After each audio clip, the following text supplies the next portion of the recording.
nice driving rain at the moment, and I know the players that have been on the field warming up have to already be soaked through because it's not a downpour, but it's a steady rain. It really is a very steady rain, and so we'll tell you more details about the weather forecast for the rest of the night as we go throughout our pregame. But we got a lot of great stuff planned for you. We're going to talk to you about how things went for the Darlington Tigers last week. We'll break down the Kings Ridge Tigers. No confusion happening tonight as far as the mascots of these teams, huh? No, they're both Tigers, and they both wear purple and white. That's right. So a lot of similarities in terms of the uniforms and the mascot and whatnot. But we're going to be talking about, of course, both teams. And then a little bit later on in our pregame show, we're going to hear from the head coach, Tommy Atha. We talked to him about last week's game, how the season's gone so far. And then, of course, talk about the upcoming matchup that we have for you tonight. And also, the fact that you still have 2 more games to play in terms of these non-region games before you actually get into region play, which is pretty unusual from what we've experienced with this team over the last several years. Typically you have 4 non-region games, but when you have a region that only has 5 teams that actually play football, and you only have 4 region games, then obviously you got to fill that schedule with more non-region games, which is one of the challenges that they had going into the season. But they feel like they've got some things to tune up before they get to that point, so it's good to have a couple more games. But you got to know deep down inside these guys are ready to get into region play at this point. Oh, absolutely, but the level of competition has made a huge leap since week 1 and week 2. That road game against Heard County, a game the Tigers had every opportunity to win. They left that feeling more confident, and that's hard to. That's not something you say often after a loss, but that's where they were. They had every chance to win. They go on the road again to Heritage last week and dominated that game, 120-7. I'm sure they would have liked to have gotten to the end zone a little bit more than they did.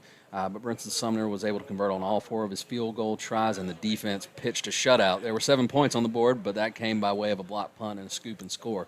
So it was a dominant performance last week by the Tigers. It really was, Ian, and Harrison Allen had a big night. He rushed for 132 yards. He now has 486 yards this season. He also scored the touchdown in the game for the Tigers. So that young man's done a fantastic job for the team, and he got some big news that he announced on his Twitter feed yesterday, but he is now committed to go to Cornell and play football. So that's a big deal right there. Yeah, you've got to have the brains and the brawn to get into Cornell, so congratulations to that young man. Absolutely, and I know the program here at Darlington, coaching staff, I know Tommy Atha retweeted that and was just really excited and proud of that young man for what he's accomplished and what he's got in front of him in terms of his future. And he's definitely carried the load in the backfield for the Tigers all season. Just a tough runner between the tackles. He can bounce to the outside and break the big play, and he'll be a key in every game going forward.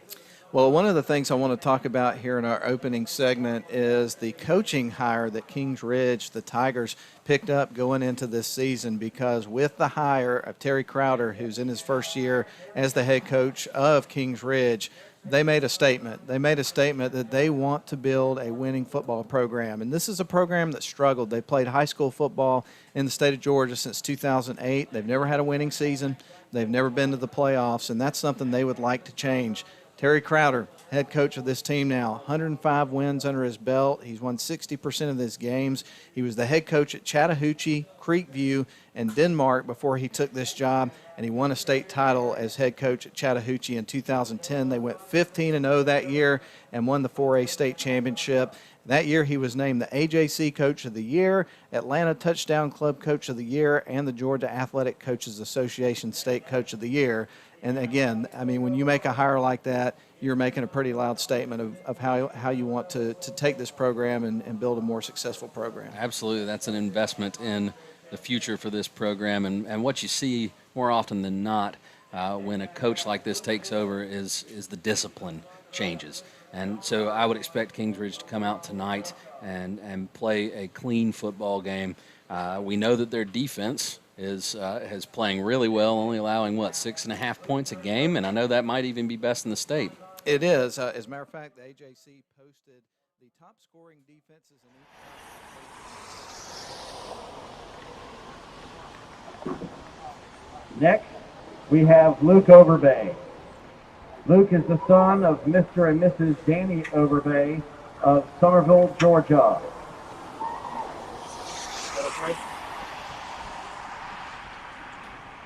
Next, we have Thomas Speed. Thomas is the son of Mr. and Mrs. Bryant Speed of Rome, Georgia.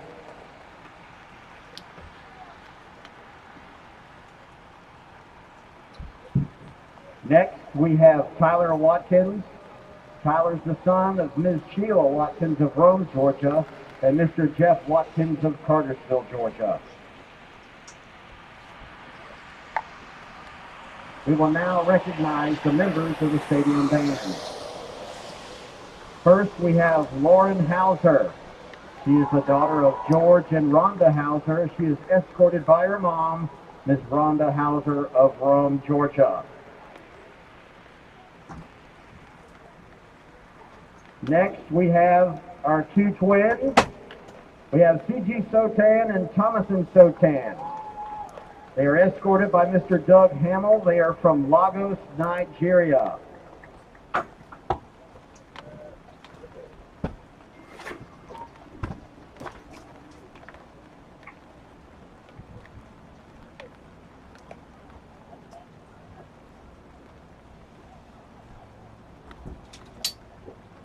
Next, we have joining us from China, Stephen Yan. Stephen is the son of Mr. Yan and Mrs. Yu of Shanghai, China. Let's recognize the cheerleaders. Our first senior cheerleader is Caroline McCrae. She is the daughter of Mr. and Mrs. David McCrae.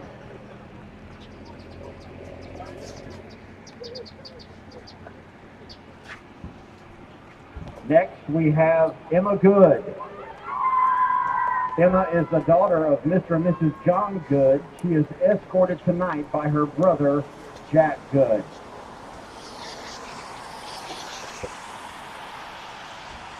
Next, we have Ivy Waters. Ivy is the daughter of Mr. and Mrs. Ed Waters of Rome, Georgia.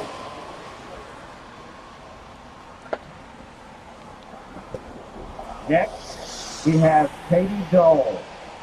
Katie is the daughter of Dr. and Mrs. Kevin Dole from Gastonia, North Carolina. Next, we have Lauren Larimer Swan. She is the daughter of Mr. and Mrs. Larimer Swan. She is escorted tonight by her uncle and aunt, Mr. and Mrs. Larimer.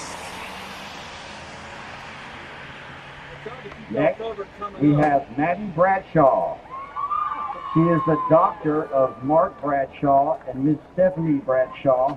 She's escorted by Dr. Mark Bradshaw and Stephanie Bradshaw. Next, we have Zoe Dillman. Zoe is the daughter of Mr. Kevin Dillman and Dr. Missy Dillman.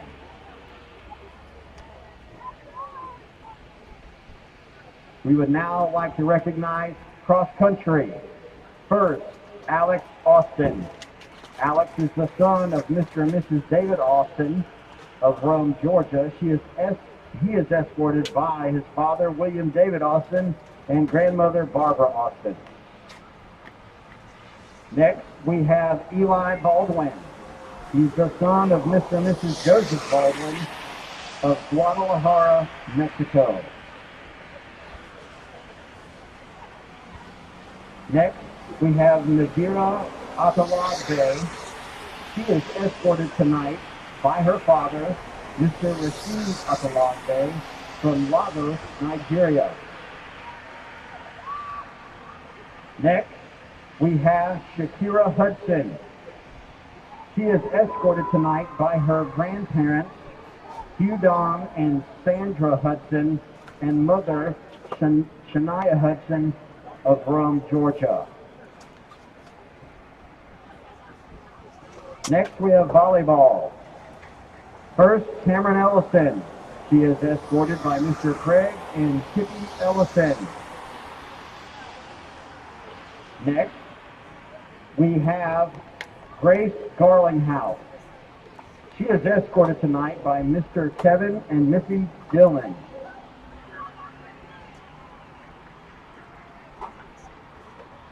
Next, we have Grayson Morgan. She is escorted by Mr. Tim and Chris Morgan.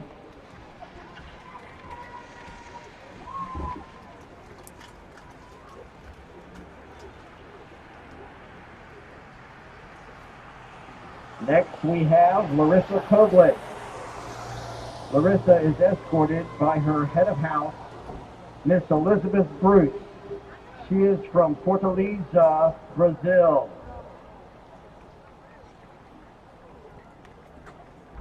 And lastly, Tanya Maples. Tanya Maples is escorted by Mr. Allen and Sarah Beth Maples.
Here, I'm becoming who I want to be.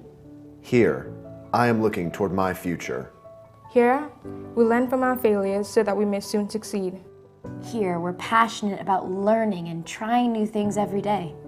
Here, we search for new perspectives and cultures so we can better understand the world. Because at Darlington, we know we're in the most trusted hands.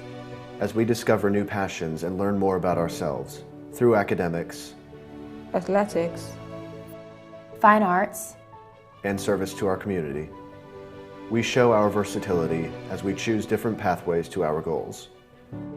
this is our home. we embrace challenges and persevere, even when something seems impossible. We collaborate and create to take our place in the world. We know that together we can make an impact. This is our moment, our time. Graduates today, Darlington forever.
Yes, sir. We are back by the lakeside, I should say, here at Chris Hunter Stadium. Matt Davis and Ian Griffin with you, and we're excited about the game tonight. Darlington versus Kings Ridge Christian. Both teams are the Tigers, but very fired up about this matchup. And I made an observation as I was doing my homework for this football game. But when you look at the way the regions are set up this year, Kings Ridge is in 6A private. And so when you look at the playoff bracket for this upcoming year, which obviously we haven't got into region play, so it's a little bit premature to start talking about playoffs and whatnot, but it's certainly worth pointing out that Lakeview Academy and then St. Francis and then tonight Kings Ridge, 3 out of the 6 teams that Darlington's going to play here in these non-region contests are in the region 6A private, which Darlington would match up with in the playoffs. And so and another situation there is that there are only 5 teams in Region 6A, just like Region 7A, which is what Darlington's in, that play football. And so, you know, at least a couple of the teams that Darlington's seen so far this season will definitely be in the playoffs. So I just thought that was kind of interesting. Yeah, absolutely. And it puts even more of a focus on trying to secure one of those top 2 seeds, because you do have some good teams in that region, but it'd be nice to match up with one of these teams you've already played. That familiarity can always help. No question, and obviously if you get one of the top 2 seeds, you get to play at home, and then if you make sure that you don't get that bottom seed, you make sure that you don't have to play Fellowship Christian the first round, which is probably going to be what happens in Region 6A, and they're just a fine football team right now. They are ranked number 4 in the state in Class A private, so we'll just have to see what happens. Not even to the region yet, and we're already having that conversation. But it just feels weird having 6 non-region games before you even get to that point. But that's just the way it shakes out this season. Yeah, it does. And these next 2 weeks are really important to this Tiger team to get ready for region play. You got Kings Ridge tonight. We know this is going to be a good matchup. Next week, Bremen comes to town, and that's going to be a fun one. I think that's going to be a really great game. I think you're right. So a couple more weeks for the Darlington Tigers to get tuned up before they do get to the region games and the games that are important in terms of playoff implications. Well, you're listening to WLAQ 96.9 FM and 1410 and the video stream. Glad you're with us. We are about 5.5 minutes until this thing kicks off. So at this point in time, Ian, let's talk about some keys to the game. Obviously, we just listened to the interview with Coach Atha. Obviously, defense, you want to play sound fundamental assignment defense. They're going up against a team that is a wing T offense, and so that's a little bit different look than you're going to see week in, week out. Not a ton of teams, play that kind of offense anymore, but you do get one. Seems like maybe one every year you're going to see plays that, but it's a little bit different than what you're used to seeing week in, week out. It is, and like you said, it's important they play good assignment, fundamental defense. But what we have seen from this Darlington front line has been nothing short of impressive this season. So I expect them to do just that, and while it is a different offense than they've encountered all season, I expect them to play well and defend it well.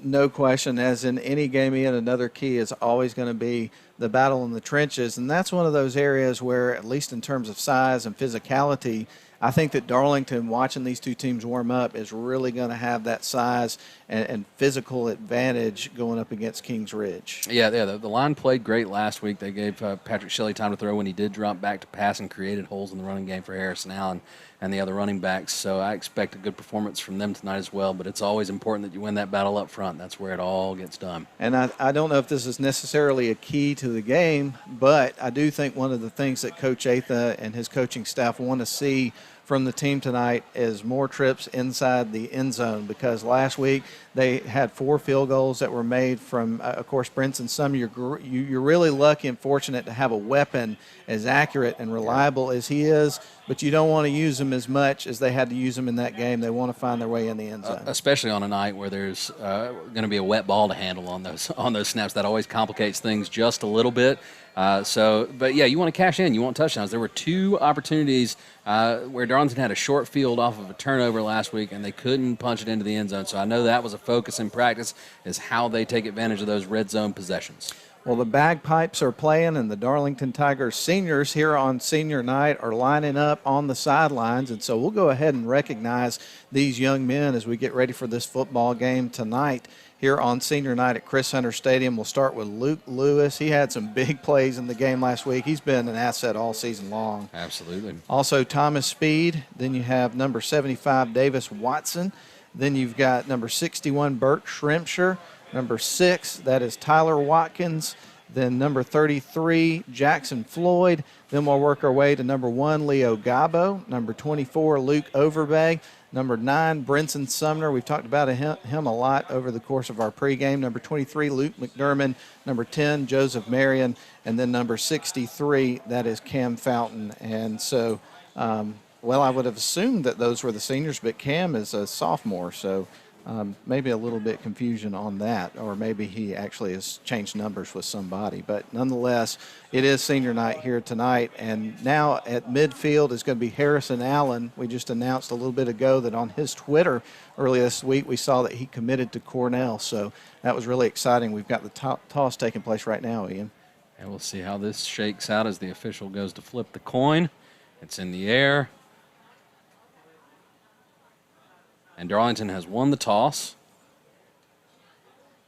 And they are going to defer to the second half, which I'm not surprised by that at all. Let the defense set the tone. They've done a tremendous job all year, and I think that's a great choice. Gives you that extra possession if things do go sideways, and Darlington has experienced some of that in the last 2 weeks. You know, the 2 fumbles late in the first half against Hurd, and then the block punt that was returned for a touchdown had them trailing at halftime after playing really well. So this is a team that has now faced some adversity. We've seen them get punched in the mouth. We've seen them respond, and I think that's an invaluable experience for them going forward. No question about it, and we will have the Tigers make their grand entrance here in just a few moments. Also, the Kings Ridge Tigers. We mentioned both of these teams are Tigers. Kings Ridge is coming out. They're in their white uniforms. Darlington's in their purple uniforms with gray pants. Really good-looking uniforms, man. I love the grays. Yeah, the gray's nice, and we've seen them in their all whites the last 2 weeks, so it's nice to see them back in the purple with the gray pants.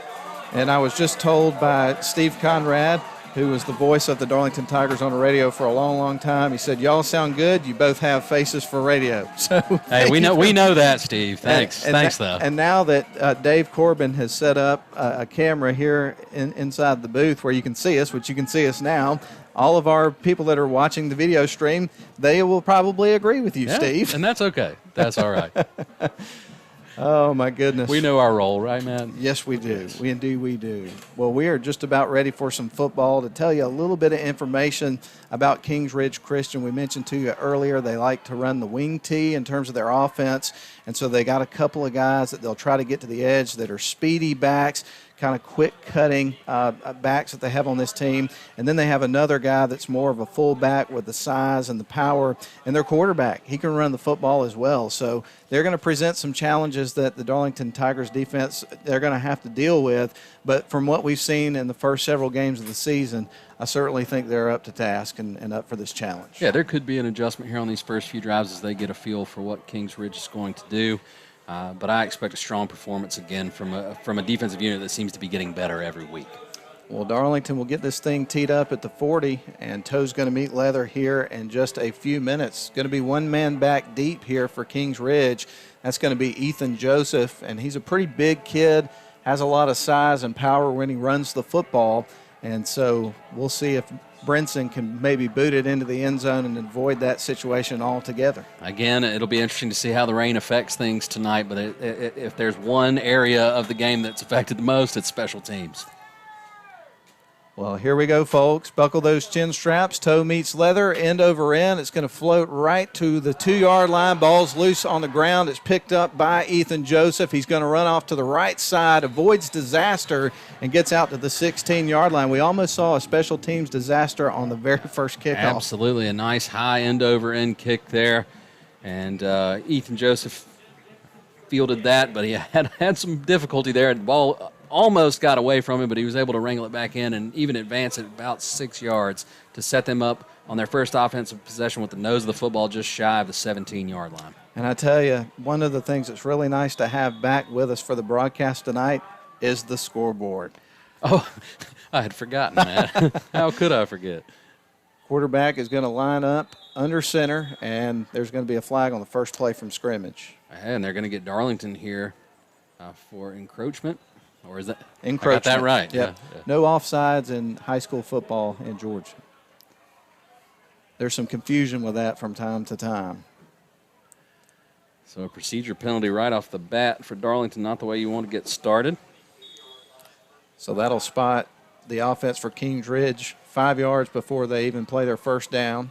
They'll line up under center, wing T offense we mentioned to you. They're working from right to left. There's the snap. The quarterback's going to hand it off. They go to the right side with Ethan Joseph. He's got some wheels and some power, and he picks up a good chunk of yards and got close to the first down. Yeah, it's been a while since I've watched this offense executed, but the counter play there worked to perfection. Got him 4 yards. That's how you want this offense to operate. Just stay ahead of the chains, stay on the field, keep this high-octane Darlington offense off the field. Clay Harrell is the quarterback. This is his first season as a quarterback, as a matter of fact. He's under center for this play, working right to left.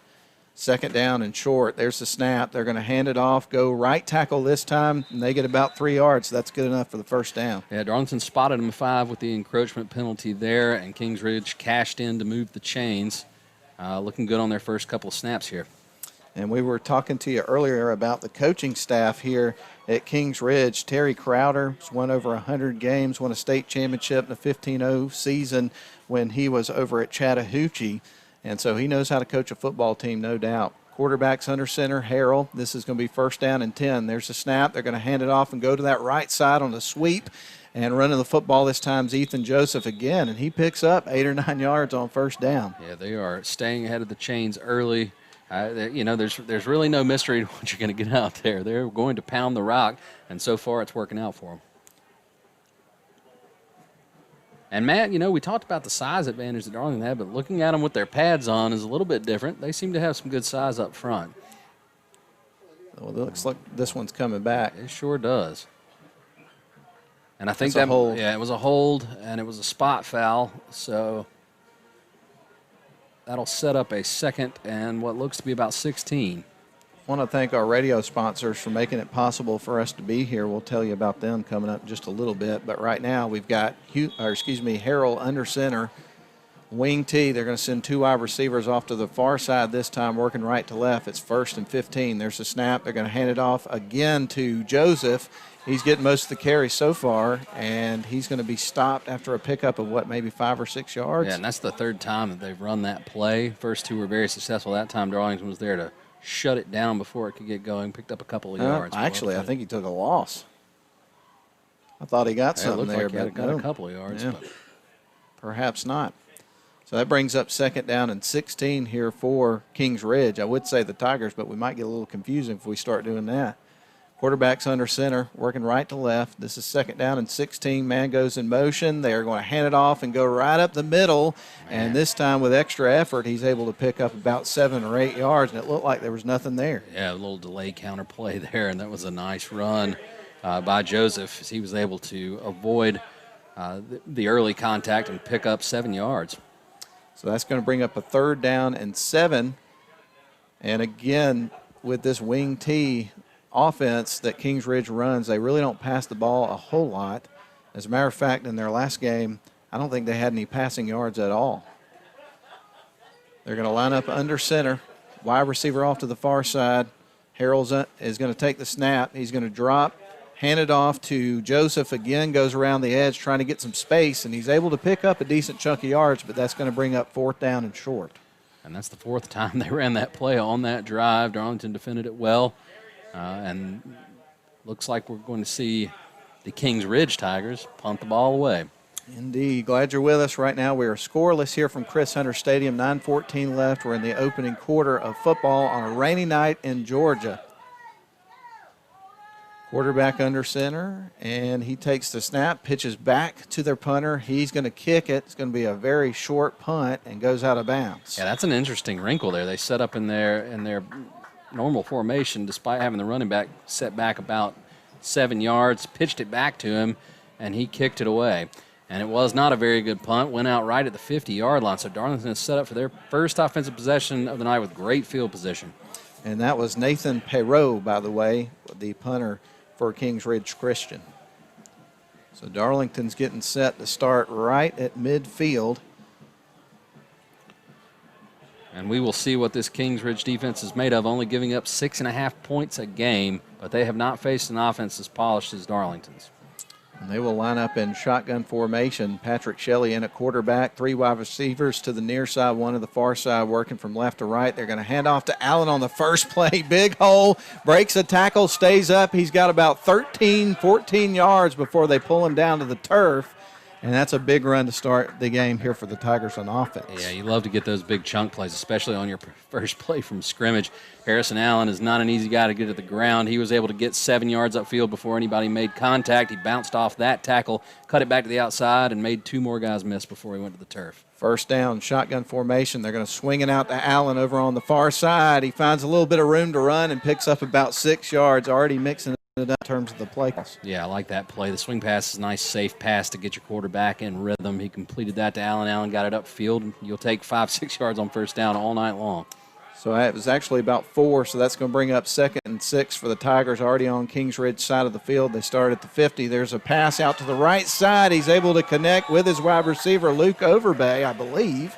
Yes, it was. And he gets it down to about the 22. So Shelley starts out 2 for 2, and it's a nasty, rainy night, but the Tigers are ready to sling the ball around the yard a little bit here. Indeed they are. So they will set up shop just shy of the red zone, threatening early in this football game. 8:13 left first quarter. Shotgun formation, high snap, pulled down, handed off to Allen. Stays up and dives towards the 15-yard line. They're in the red zone, Ian, and that was a nice pickup. Yeah, and we talked about this in the pregame. You're in the red zone. We want touchdowns, not field goals. Not taking anything away from Brenton Sumner. We'll always take 3. 3 is better than 0, but 7 is better than 3. No question about it. Brenton Sumner's name was called on a lot last week, and boy, did that young man ever deliver. But you want to make sure you're finding your way to the end zone, and we'll see what happens here. They got a golden opportunity early in this game. We have the officials are having a little meeting here. Not sure what they're trying to figure out. Could be a clock issue. Darius Smith comes off the field. Going back out there is going to be Luke Overbay, who just made that nice catch to set them up at the 22-yard line. They've waved the flag off. I didn't even see it on the field, Matt, so whatever it was they thought happened, they've decided it was not an infraction, and Darlington will have it 2nd and 3 at the 17-yard line, sorry. So the Tigers at the line of scrimmage. They've got 3 wide receivers to the far side, 1 to the near. And Shelley takes a snap from the gun, and he's going to run up the middle, fake the handoff to Allen. Now he goes bouncing off to the left side. He's going to the goal line. Touchdown, Darlington Tigers, on a 17-yard scamper from Patrick Shelley, and just like that, the Tigers have taken the lead. Yeah, they had handed it to Allen a few times on that drive. That time on the read option, Shelley decides to keep, and he gets up the middle and then evades 4 Kings Ridge Tigers, breaks another 2 tackles, and has a clean run to the end zone. What a way to start for the Tigers. Positive yardage on every play on that drive. They went 50 yards in, 6-7 plays there. Very impressive start for the Darlington offense. Brenton Sumner on to attempt the extra point and see if they can make it 7-0. Darlington strikes on a 17-yard run from Patrick Shelley, and they are in the lead here early in the first quarter. Actually, we're almost halfway through the first quarter. There's the snap, the hold, the kick, and it is through the uprights and good. And we have a 7-0 ball game, Ian. Yeah, great start again for the Tigers there. They mixed it up, ran the ball well, passed the ball well, and were able to convert in the red zone. So you know that was a focus in practice, and they got off to a quick start here, which they've been really good about that this season, cashing in on those early drives. Well, I want to thank our sponsors again for making it possible for us to be here for the radio broadcast tonight. But Floyd Medical Center, Honeymoon Bakery, of course, later on this evening will announce the winner of this week's Icing on the Cake Player of the Game. Last week it was Brenton Sumner. We told you about all the great things he did in the game last week. Riverside Auto Group, Avery Drugs, Rome Orthopedic Center. We'll have the Rome Orthopedic Center high school football scoreboard show for you tonight after the game. Ware Mechanical, and of course we appreciate all of them making it possible for us to be here and bring these games to you. Yeah, it's given us something to do on Friday nights. I love it. I wouldn't want to be anywhere else. And we want to thank the staff here at Darlington, faculty and staff, administration, for allowing us a nice, cozy spot in the press box instead of out there in the rain. Yeah, I'm watching the flag right now, and the wind has picked up a little bit. The rain is sideways. So, yeah, I'm happy to be in the comfy confines of the press box. We're nice and dry in here. Y'all have fun out there. A lot of umbrellas here tonight. Steady rain here in Georgia. There's the kick, and that one's going right into the end zone, and that'll be a touchback and have to go 80 yards if you're Kings Ridge. Yeah, they'll set up at their own 20. First drive, they had some success on the ground. And, again, there's no secret to what they're going to do. They're going to run the football, and you can expect the clock to run pretty quick tonight because of that. They want to keep the ball away from Darlington's offense, so they'll keep at their wing T offense here, and we'll see if the Darlington Tigers can continue to shut it down. This will be the second drive of the night here for Kings Ridge. They'll line up under center. Wing T is the type of offense that they run. Harrell is ready to take the snap. He's going to hand it. They'll run a sweep here to the near side, working right to left. He picks up 3 or 4 yards. Yeah. So, as you mentioned, they have moved the ball. They have, absolutely. That time they went with the sweep play, and number 5 was that Zachary Pitts. Made a really nice cut, put his foot in the ground, and was able to get north and south there to pick up 4 yards. And that was one of the things. I was reading an article with an interview with the head coach of this team from Kings Ridge, Terry Crowder, and he really talked about the ability of Zachary Pitts with those quick cuts and the speed that he has. Under center is Harrell. He's getting ready to take the snap on 2nd down and 6. He's going to hand it off. They'll go up the gut, pick up maybe 2 yards there. I think they were hoping they might get a little more, but they'll take that on that down. The dive play is the foundation of this style of offense, so you keep the defense honest with that, and after a 5-yard gain, you get a couple, you're in third and manageable. It's right where you want to be in this offense. So the Kings Ridge Tigers are going to go back to the huddle. They'll get ready to come back to the line of scrimmage with a 3rd and 3 with the ball on their own 27-yard line, trying to get the chains moving. They're under center for this play. One wide receiver to the far side. Man goes in motion. They hand it to him. He goes off tackle, cuts inside, and he's going to be brought down. And I don't think he picked up much there, so that brings up 4th down and I believe 2. Yeah, great pursuit there. The Darlington secondary came up. It looked like he had a running lane, but the secondary came up. I think Thomas Speed led the charge on that tackle. Wait a minute. That's a little surprising. I thought he was down before the line by about a couple yards, but I guess not. I don't know if they had the chain set up properly there, but they got the first down. Ball is going to be set up at the 30-yard line.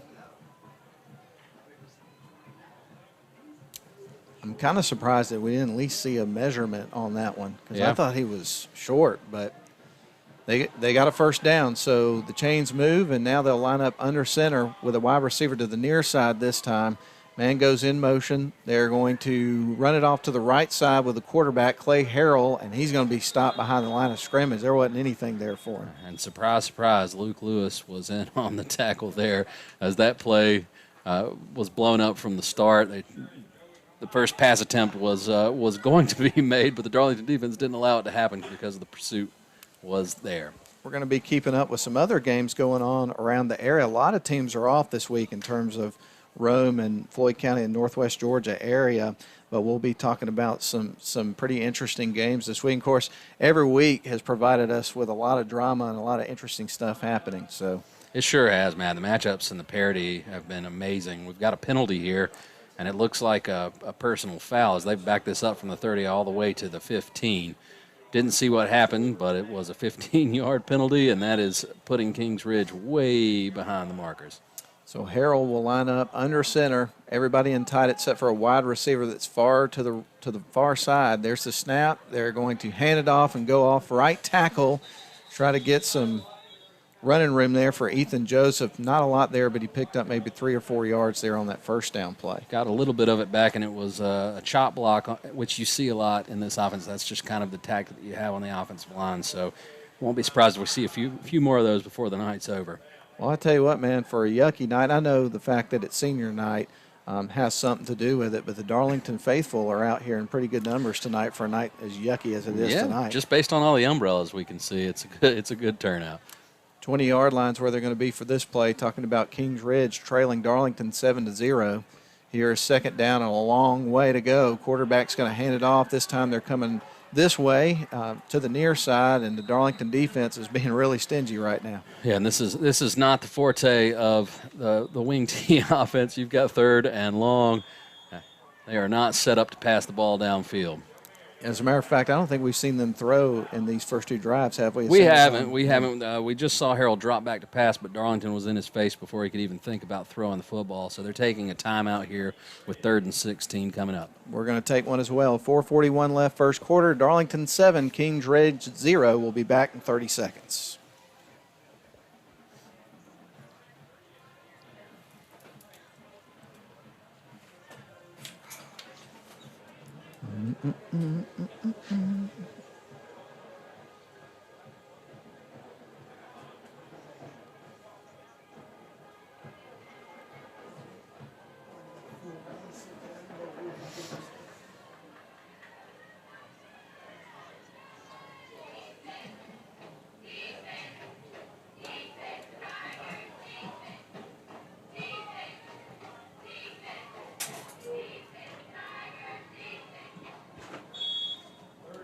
Third down and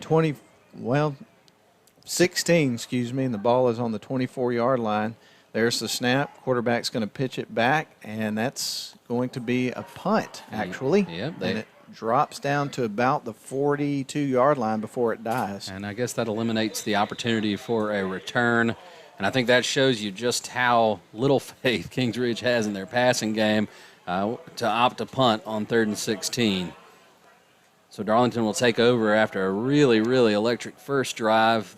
They started that one at the 50. This time they'll start at their own 41. So field position has been great for Darlington so far tonight on these first 2 possessions. High school football night for you on WLAQ. I definitely want to invite you to tune in on Tuesdays, Thursdays, and Fridays from 5 to 6 p.m. on 96.9 FM and 1410 AM WLAQ for Northwest Georgia Sports Live, hosted by yours truly, Matt Davis and Ian Griffin. We got a little sports talk show. We do interviews, we pick games, and have a lot of fun. There's the snap from the shotgun. They're going to give it to Allen on first down. He's going to go up the gut and get about 6-7 yards there on that first down play. That was another big run. He is a load. You can't arm tackle Allen. He'll run right through them as he took on 4 or 5 Kings Ridge defenders on that run. And, here we go with 2nd down and 4. There's the snap. They're going to fake it to Allen, swing it out to the far side to Thomas Speed, and he's going to be stopped, I think, a little bit short of the first down after making a nice grab, but didn't get a ton of yardage out of the play. He had some room to run there, too, so credit to Kings Ridge defense for the pursuit there sideline to sideline. Actually, he did get enough for the first down. Our eyes are playing tricks on us tonight. They really are, man. That did not look like he made the sticks. So now they're going to have it just on Kings Ridge side of the field. Darlington working from left to right, leading it 7-0, 3:39 left, first quarter from the gun. There's the snap to Shelley. He's going to pull it back, going to throw. He goes off to the right side. There's a little bit of a miscommunication, I suppose, there between his intended target. Yeah, he was trying to hit Darius Smith. He also had Tyler Watkins. Both were open out in the flat as they kind of run those level patterns. So that was just a miscue there as he had some room to run. So they'll go back to the drawing board here for 2nd and 10 with the ball still on the 49-yard line on Kings Ridge side of the field. Darlington with the football in a 7-0 lead. Shelley in the gun with Allen in the backfield. There's the snap. Going to swing it out to the right to Will Bagby. Usually has very sure hands, and that's a rare drop for Bagby. Yeah. Darlington's not been afraid to pass it, even though the conditions don't favor the passing game. But we've had a couple of drops here on these last few plays, and that sets Darlington up with a 3rd and 10.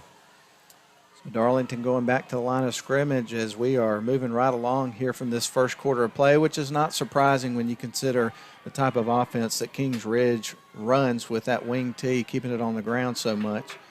Darlington Tigers with the ball in the gun. Shelley getting ready to take the snap with 4 wide receivers. He's dropping back to throw on 3rd down. He's got plenty of time, but nobody open, and he's going to have to put the ball in the air and throw it out of bounds, bring it up 4th down. Yeah, good coverage downfield by Kings Ridge. Shelley had a lot of time to go through his progressions, but he could not find an open man.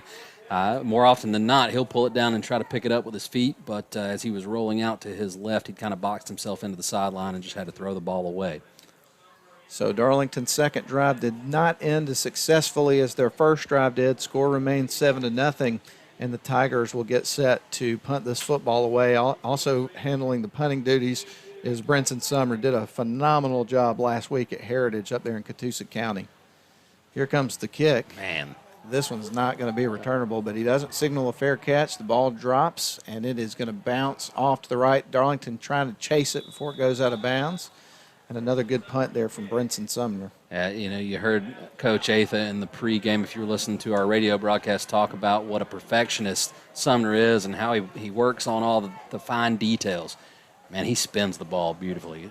Ton of hang time. You hear a 39-yard average. That's a good average, but, man, the way he puts it out, it's just you don't get many return opportunities if you're the opposing team. So great kick there by Sumner. But I think we have a penalty. We do. False start on Darlington, so that'll back him up 5 yards, and Sumner will have to boot it once again. So we will watch him kick the ball off. As you pointed out again, we're under the 3-minute mark with Darlington leading 7-0 here in the first quarter. They would score on their first drive of the game after, of course, a great pass to Thomas Speed that set them up at the 22, then a good run from Allen, I believe, and then a 17-yard from Shelley got them into the end zone, and they lead it 7-0. Yeah, great first drive. This one they decided to come out with the passing game, had a couple of drops and stalled out. So Brenton Sumner will kick it again after the penalty. Low snap, picks it up. Not quite as much air under this one. It's kind of sort of a low-flying punt that drops at about the 18. So not great field position again here for Kings Ridge. The low snap threw Sumner out of his rhythm there. Not a bad kick, but the penalty ended up yielding about 10 yards back to Kings Ridge. They were going to start at their own 9. Now they're on the 19, where they will set up and attempt to stay ahead of the chains. They've had some problems with penalties on their first 2 drives that have pushed them back. Otherwise, they've gotten some decent yardage on the ground. So Kings Ridge back to the line of scrimmage. They're going to start this time at the 19-yard line on their side of the field. So field position has not been kind to them so far in this football game. Harrell under center takes the snap. He's going to hand it off. They're going to run a sweep here to the near side, and they run out of room. He might have picked up 2 yards on that play, but the defense did a good job stringing him out. Yeah, great pursuit. Kept him going east and west. Didn't let him get his foot in the ground and make that cut. Last time he was able to do that and get 5 yards. But a really good tackle there by the Darlington defense.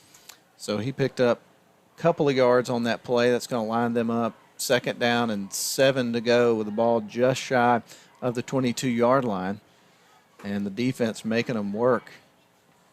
Darlington's defense has been really, really good so far this season. And quarterback's going to roll up under center, Clay Harrell, as he does pretty much on every play. And they're going to hand it off, go off tackle here to the near side, and he's going to be brought down after a pickup of maybe a couple of yards. And, I mean, they're gang tackling out there. Flying around to the ball. And you can tell they scouted this team well. The secondary is cheating up a little bit and coming up to play the run, and it's working for them so far. We've got a 3rd and medium here. We'll see if we see a wrinkle from Kings Ridge. So far, it's everything you'd expect from the wing team. Fisher Edwards was the ball carrier on the last drive for Kings Ridge. They would punt it on 3rd and 16. Don't see that happen very often. 3rd down and 5, quarterback under center. That's Harrell. He's got a wide receiver here to the near side on the short side of the field. Everybody else is in tight. And he will get ready to take the snap as a man goes in motion. They fake it, the motion man. He rolls to his right. Davis Watson in his face. He's going to have to run and finds a good chunk of running room, gets it out to the 38-yard line and a 1st down. A couple of flags flew in late there. I think this one will be on its way back, but he had a ton of running room once he got out from that play-action fake. Rolled out to his left, had a blocker out in front. I'm watching the replay here to see exactly what happened. But, we got a block in the back, yeah, blatant block in the back. That will be a spot foul, but that'll still set up a 3rd and long. So the penalties are really plaguing Kings Ridge's offenses. That would have been an easy 1st down, and the block was really unnecessary. Going to have some Alabama Crimson Tide football for you tomorrow on the radio, as they're going to be at Ole Miss. 7:30 is the new kickoff for that game, and that means they'll start the pregame about breakfast, because they have the longest pregame you can ever imagine. Now, they'll actually start at 4:30, but, man. Are you riding the lane train, man? You know, not in this one. Maybe some games this season. But, you know, Nick Saban's never lost to one of his former assistants. He's 20-0, and he's going to make it 21-0 coming up tomorrow. Well, I know Georgia fans are looking forward to their shot at Alabama next Saturday, but they better not look past the Vols tomorrow. Quarterback under center, Harrell here for this 3rd down and 6 after everything shakes out. Wide receiver here to the near side. Harrell getting set to take the snap. Man went in motion. They went up the middle with the dive, and they pick up about 4 or 5 yards, setting up 4th down, and I would assume they're going to punt it here.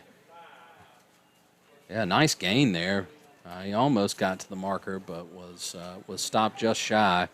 This time I'm sure of that. I don't see the chains moving. So that's 1 for 4 on 3rd down for the Kingsridge offense, and Darlington is achieving their mission as that brings us to the end of the first quarter. All right, well, as 1 quarter expires, it is 7-0 in favor of the Darlington Tigers over the Kings Ridge Tigers. We're going to send it back to the studio for a 1-minute break if you're listening to the radio, and just hang tight. We'll be back with more Darlington football here on WLAQ and the live video stream.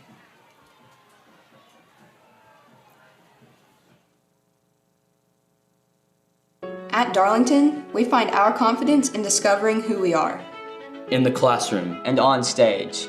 The opportunities are endless. Our creativity knows no bounds as we take risks, explore opportunities, and stretch our minds. Together with our teachers, We use what we've learned to create beauty, to tell stories, to inspire. we discover new passions. while allowing existing ones to flourish, We know that we can do anything. Be anything. achieve anything. We give our time to something greater than ourselves. Whether we're sketching, Singing, writing, Or acting, we find new ways to express ourselves. And share our talents with the world. we know that our ideas and contributions matter. And we take great pride in that. Because today, Because today, because today, tomorrow, forever. we're Darlington Tigers.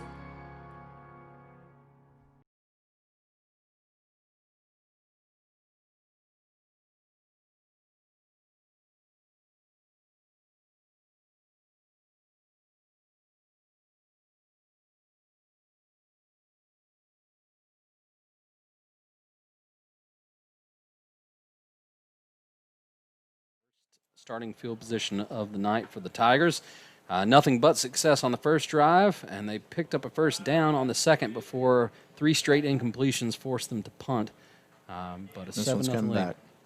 Oh, man. Penalties are just mounting for Kings Ridge. This has been a real problem. 7-0 if you've just tuned in. Darlington on top of Kings Ridge. We have 11:47 just underway here with the second quarter of play. Make sure to stay tuned at halftime. We'll do several different things. We'll look at some scores from other games around the area. Be a lot of fun to check out what's going on tonight. We'll also have some statistics. We got the stat guy, Stacey Norton, sitting right next to us tonight. That's It's handy. convenient. It is. Doing a good job. Really helped us out the last couple of weeks. So now they're going to line up here with 4th down and 6. There's the snap, and here comes the punt.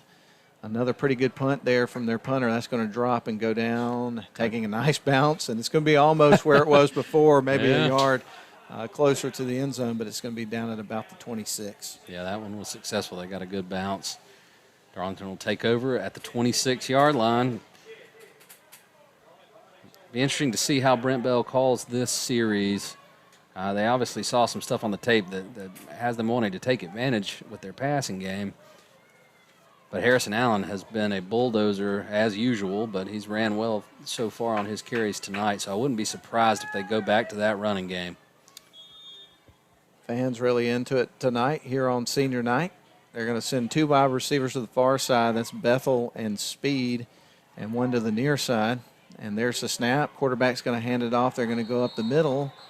And that's going to be maybe a yard for Harrison Allen. Good job by the defense there for Kings Ridge. Yeah, the defensive end crashed down and was there to make the tackle almost immediately when Allen got back to the line of scrimmage. So a rare no gain there for the Tigers and Harrison Allen running the football. Shotgun formation. They're going to send a couple of wide receivers off to the far side. One here to the near side. Shelley getting set to take the snap. He's going to fake the handoff, going to run off to the right side, breaks a tackle, and he's going to pick up about 6 or 7 yards on that play. Yeah, nice read there on the option play by Shelley to bounce it to the outside. Picks up 6 yards and makes it 3rd and manageable. So 3rd down coming up here for the Tigers. I should say the Darlington Tigers, both team the Tigers here tonight. 10:35 left, first quarter. Darlington 7, Kings Ridge 0 on the scoreboard. From the gun, taking the snap is Shelley. He's going to run it all the way, and he's going to be stopped. That was a great tackle by that young man for Kings Ridge. Let me catch his number, Ian. I think it was 22, Dean Gio. How did we say we're going to say his name? Giacobbe. Giacobbe, thank you. We may have that wrong, and if we do, we apologize. But that was a first down and maybe more saving tackle by Giacobbe there. As the design draw play by Shelley looked like it was going to go for a big game, but he was able to bring him down by the shoelaces and force a punt. So Darlington 0 for 2 on 3rd down so far tonight, and Brenson Sumner comes out for his 2nd punt. 9:50 left here in the 2nd quarter. There's the kick from Sumner. He's going to put some nice spin on this one. It's going to drop at the 20, takes a very nice bounce. It's going to roll out of bounds about the 11 or 12-yard line. He's such a weapon, man. We take it for granted, but special teams is so important. And Darlington kicking it from inside their own 20 to swing the field position like that. Brenson Sumner is just such a valuable part of this Darlington Tiger team. So yet again, you're going to have Kings Ridge with not optimal field position to start their 4th drive of the football game. And they're going to start out at the 18-yard line, it looks like. And so far, Kings Ridge has had a problem getting in their own way with penalties. They have 4 for 45 so far tonight. Harrell's up under center here for this play. Wide receiver to the near side, working left to right. They're going to hand it off, try to go off to the left tackle side of the formation and maybe pick up a couple of yards, but there wasn't really a lot there left by the defense. No, that time you had Harrison Allen coming in from the outside to make the tackle. This Darlington defense is flying all over the field. So that's going to put the ball right around the 20-yard line. They pick up 2 yards, 2nd down and 8 here for Kings Ridge. And this is a big down because obviously we've seen that they just don't have a lot in 3rd and long situations.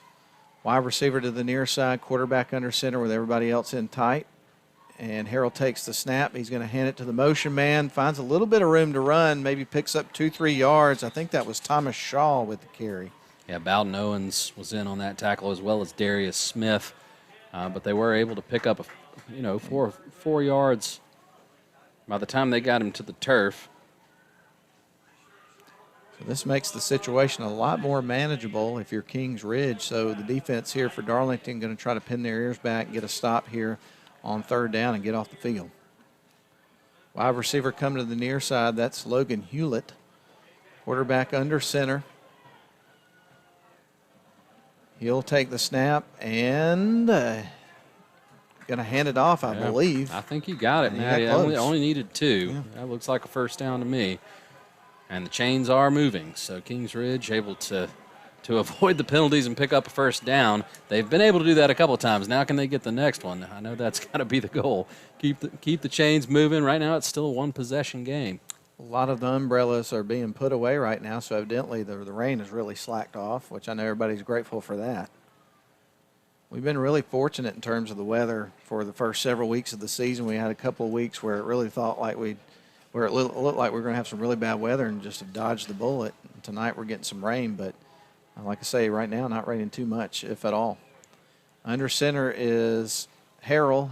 He will take the snap, going to hand it off. They'll run a sweep off to the far side, and he's got some big-time running room. He's across midfield and finally hauled in by a Darlington Tiger. That was Luke McDermott who got him. But nonetheless, another big play here for the Kings Ridge team. Yeah, and that was the first big chunk play that Kings Ridge has been able to get. But guess what, Matt? It's coming back. It's coming back. There's a reason he had so much running room.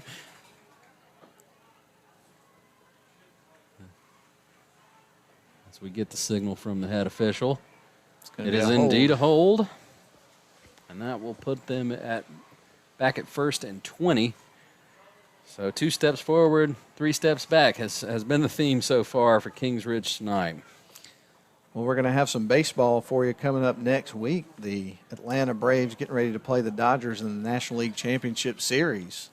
It's exciting. It is exciting. First time in 19 years that the Braves have advanced to the National League Championship Series, and they get a really good Dodgers team to go up against. But, hey, it's 2020. Anything can happen. And what's interesting about that is how many shutouts they've had with a pitching staff that's been banged up as the rotation has been this season. And the bullpen's just been amazing. Flags coming in everywhere. Yes, indeed. That is not a good look for Kings Ridge. 6 penalties for 60 yards by my count. I may be off a little bit, but that's at least the minimum. Darlington leads this one 7-0 with 7:10 left here in the first half of play. Check on some scores for you coming up in a little bit. Have you decided whether or not you want me to give updates on that Georgia Tech-Louisville game? I can't decide, man. I've got it DVR'd, so part of me wants to go home and watch it after this, but part of me wants to know what's going on. First down and 25 here from Kings Ridge from their own 14-yard line because of all the penalties. There's the snap. They're going to hand the football off and try to go up the middle, try to get some of those yards back. They find a little room, maybe get 4 or 5 yards, but that's going to set up second down and a very long way to go. Yeah, and really, man, these penalties are just killing them. They've had their opportunities. They've picked up some good yardage, but they just can't seem to do it without a hold or a chop block or block in the back. So Kings Ridge comes into the game 2-0. They beat Landmark Christian, also the Heritage School. Those are their 2 wins in 2 games they played this season, giving up only 6.5 points a game out of those 2 games. Wide receiver to the far side. Man goes in motion. They're going to run the football with a quarterback. It looks like he was looking to pass and then got some company in the backfield from the Darlington Tigers, and he's brought down for a sack. That was Joseph Marion, who made some big plays a few weeks ago against Heard County, and that time he came around from the edge and was able to sack Harrell. That's only the 3rd drop back for Kings Ridge, and Darlington made him pay for it that time. So that's going to put them at the 11-yard line with 3rd down and 28. And in the situation that we saw earlier with 3rd down and a very long way to go, they punted it, and it looks like that's what they're going to do now. There's the kick close to out of the end zone, and it's going to drop, picked up by Shelley. This is returnable. He's going to turn around, come up to the near side, nice stiff arm, but then he's going to be brought down by the shoestrings at about the 50-yard line. Yeah, nice tackle considering that Thomas Shaw got thrown to the ground by Shelley. He was able to pull him down by the ankle and avoid a big return. But that time Darlington had Shelley playing deep just in case they decided to punt. He was able to field it and not allow that long bounce to swing the field position. Darlington will start at the 50-yard line for their 4th possession. And there's 5:16 left here in the first half with Darlington leading this 7-0. So certainly we talked about the defense from Kings Ridge, and overall they've done a pretty good job tonight. Yeah, they really have. Darlington's had some opportunities, though. Shelley from the gun, 3 wide receiver set. They're going to hand it off to Allen. Finds a little bit of running room and muscles through and grabs about 3 yards. Yeah, and they've defended him a lot better. That first possession, he had a lot more room to run. But with a back like Allen, you just keep handing him the ball and letting him do his thing. He will bust one eventually. Offensive line for the Darlington Tigers. They're one of those lines that's pretty big and physical, and they'll kind of wear you down as the game goes on, especially with a hard runner like Harrison Allen in the backfield. And we're going to have a timeout, so we're going to do the same. 4:46 left first half. Darlington 7, Kings Ridge 0. We're going to step out for a 30-second timeout. We'll be right back.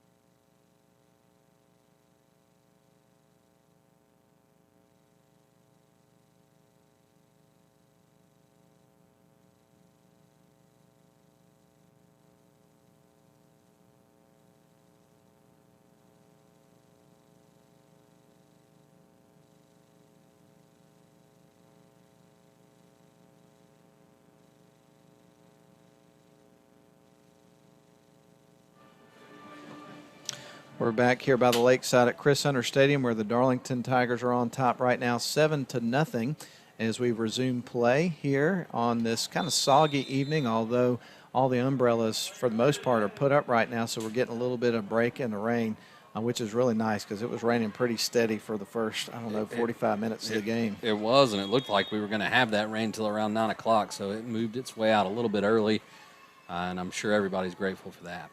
So from the gun, 2nd down and 8, Darlington working from right to left on your radio dial. Allen with a pretty decent run there on 2nd down, setting up a 3rd and short for the Tigers on Kings Ridge side of the field. Yeah, just smash mouth football from Darlington here, staying ahead of schedule, setting them up with a 3rd and 4.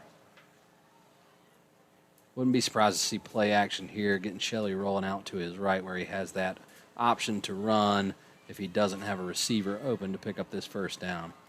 And you've got Bethel and Thomas Speed far on that far side, on the right side of the formation. Got a wide receiver Simpkins here on the near side.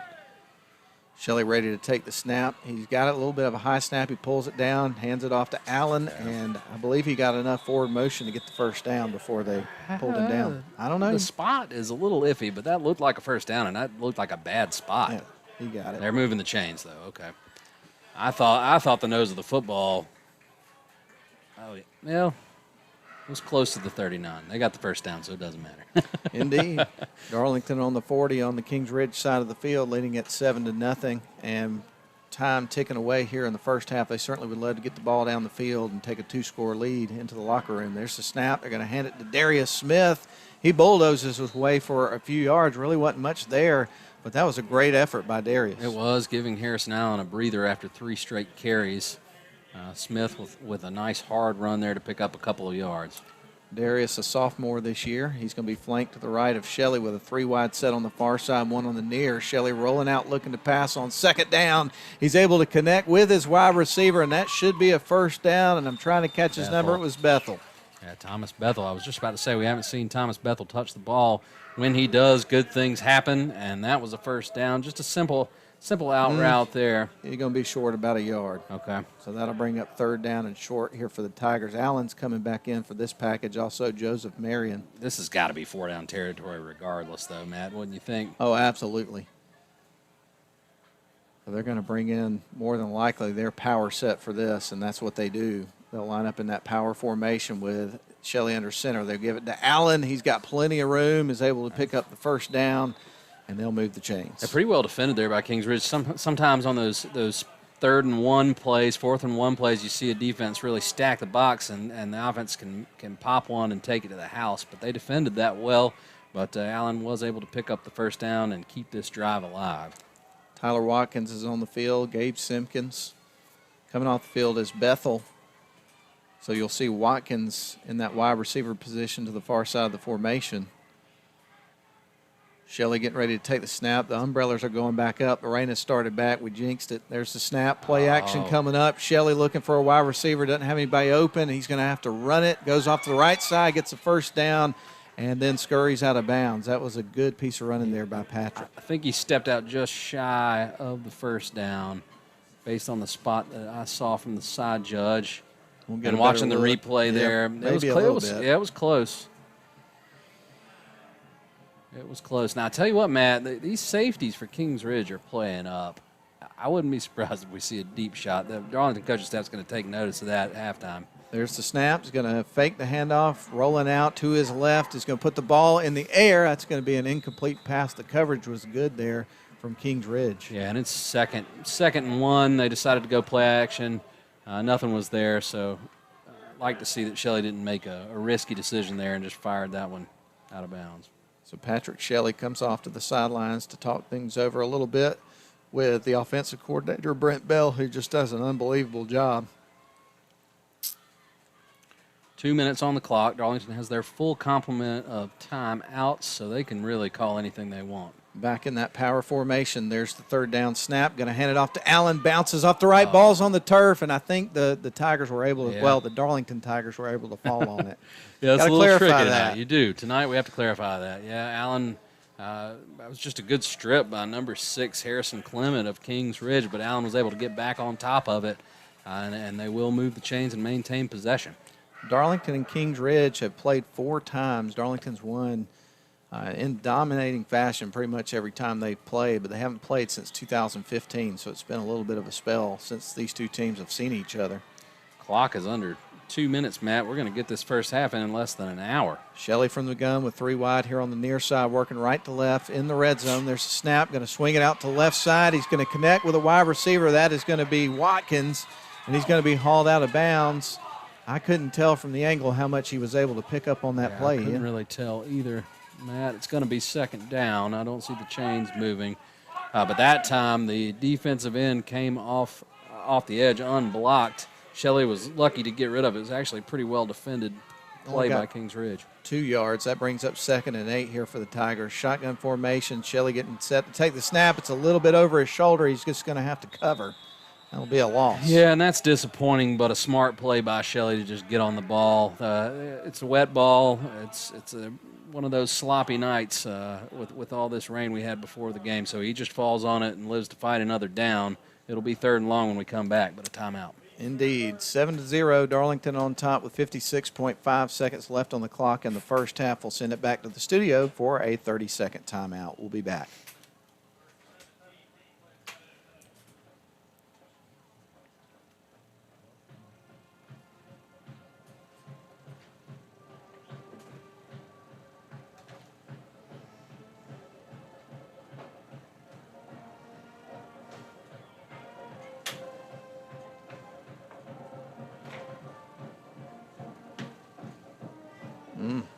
That says a lot.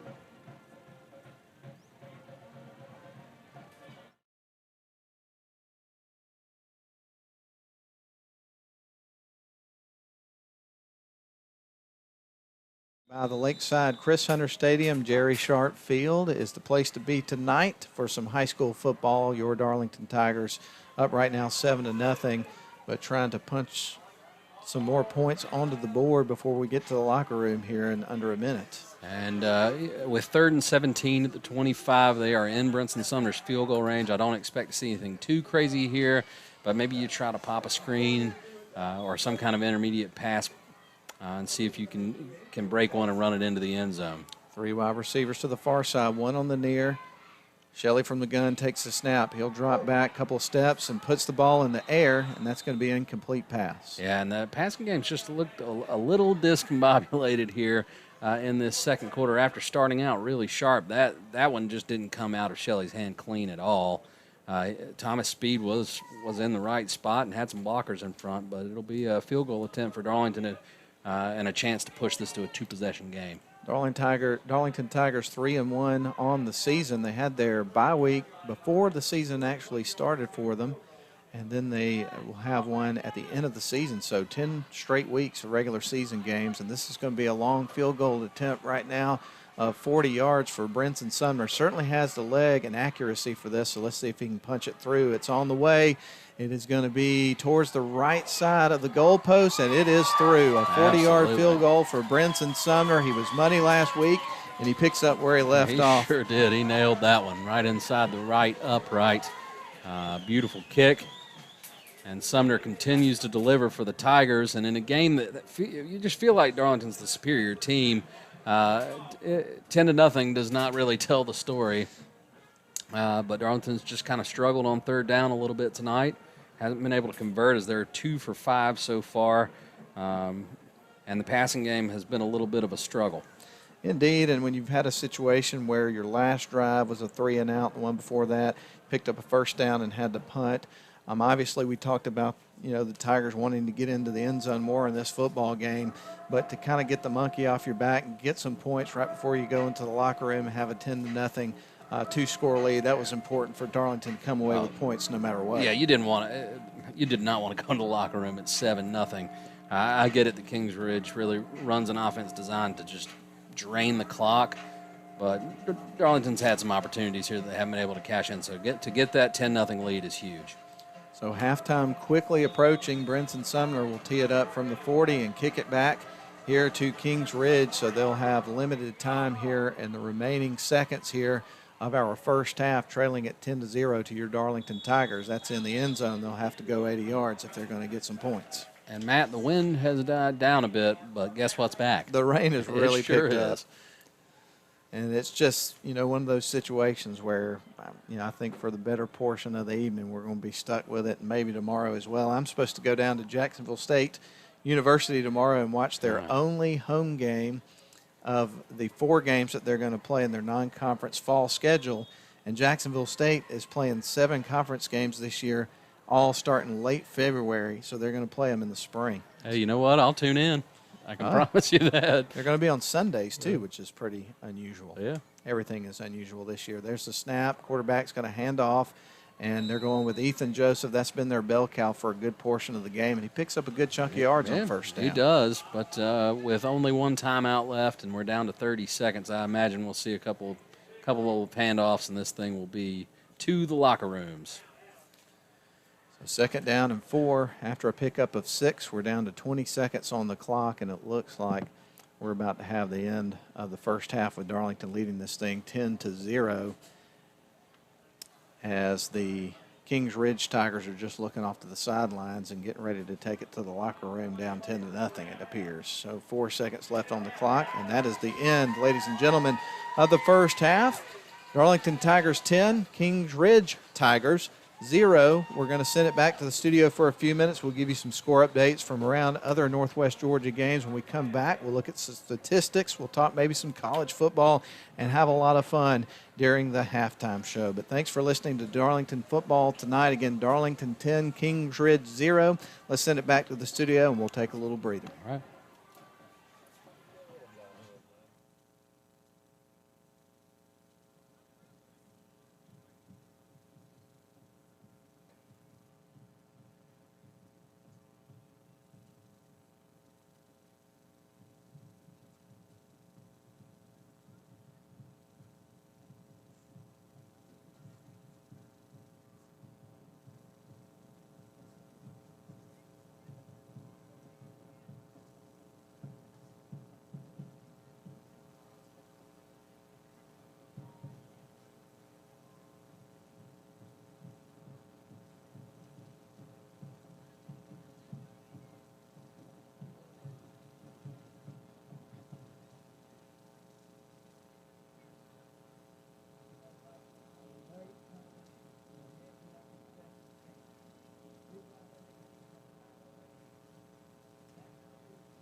Yes, sir. More Darlington Tigers football for you tonight. It is halftime here. It's senior night from Chris Hunter Stadium by the lakeside. We got about 17 minutes left of the halftime period. Then at that point, you'll have the 3-minute mandatory warm-up period. But Darlington leads this one at halftime, 10-0 in. And when you look back at the course of that first half, really Darlington in a lot of ways kind of dominated that first half. But, you know, one of the things that just feels like any second Darlington's going to bust this thing wide open. And it's certainly worth mentioning that they won the toss and deferred to the second half, so they do get the ball as we start the second half. Yeah, you know, it's clear which team is the better team, but if you let a team hang in there within 1 or 2 possessions, it only takes them busting one run, and you've got yourself a ball game and a team that can, you know, if they hang around deep into the second half, will start to believe they can win. So that field goal going into the locker room was big, and Darlington gets the opportunity to really put the nail in the coffin. If they can come out and drive the field and get a touchdown to start the half, I feel like this ball game is over. I'm with you 100% on that, and certainly worth mentioning that coming up next week, it's going to be the last non-region game out of 6 that Darlington has this year. Bremen's going to be visiting Chris Hunter Stadium. Right now they're 3-2. They have a bye week this week, so they've got an opportunity to kind of heal some bumps and bruises and things of that nature, something that Darlington does not have the luxury of throughout the regular season this year. It will be nice to have a bye week before they get into the playoffs at the end of the year. Assuming that they do get to that point, which obviously we assume, as good as this team is, that they will be a playoff team this year again. But next week's game is also Bremen's last non-region contest before they start their region schedule in 5AA. And Ian, that's a really tough region that they play in. It's Callaway, Haralson County, which is an excellent football team. Temple beat Pepperell last week. Heard County, we've seen them play. And Bremen, obviously, as I mentioned, that's the region that they are in. So they face a lot of good teams throughout their region, and they're going to be well coached. We know that. So that'll be another test coming up next week, which what you want before you get into region play. Yeah, and these two teams are familiar with each other. So Bremen will want to come in here and ruin Darlington's night, I'm sure, and the Tigers will be ready. And you and I were talking about this a few weeks ago, but one of the very first games, if not first game, that we ever broadcast together was filling in for Steve Conrad at a game at Bremen. So that was very early on. It was probably, 2008 or so? Yeah. A freshman quarterback started that night for the Tigers, and a Darlington win, a good ball game, and a guy who had a lot of success in Brad Butler. Indeed. It was really special to get to watch that young man play and keep up with his career throughout those 4 years. And like you say, did a tremendous job, then went to Wofford to play college football. And it's funny, man, because I went to Notre Dame last year to go to a football game, and when we were waiting in the airport, we were talking to a young man that was a student at Wofford, and we mentioned that we were from Rome, and he said, "Do you know who Brad Butler is?" And we're like, "Oh yeah, we work for the radio station that covers the Darlington games," and so we got to watch him play a lot of football and also baseball. He's a good baseball player as well. So that was pretty random to meet that young man and talk about Brad Butler at the airport in Atlanta. Yeah, the Darlington nation goes far and wide, apparently. It really does, man, no question about it. But we have some statistics that we can look at. You want to look at scores first, and then we'll take a break and come back and look at the statistics? Sure, absolutely. So to give you some scores from around the region, big game between Rome and Carrollton going on down in Carrollton, Georgia. And right now the score is 14-0 Carrollton. Matt and I both picked the Wolves to go on the road and win that game. Both have played tough schedules, but Rome had 4 games under their belt to Carrollton's 2.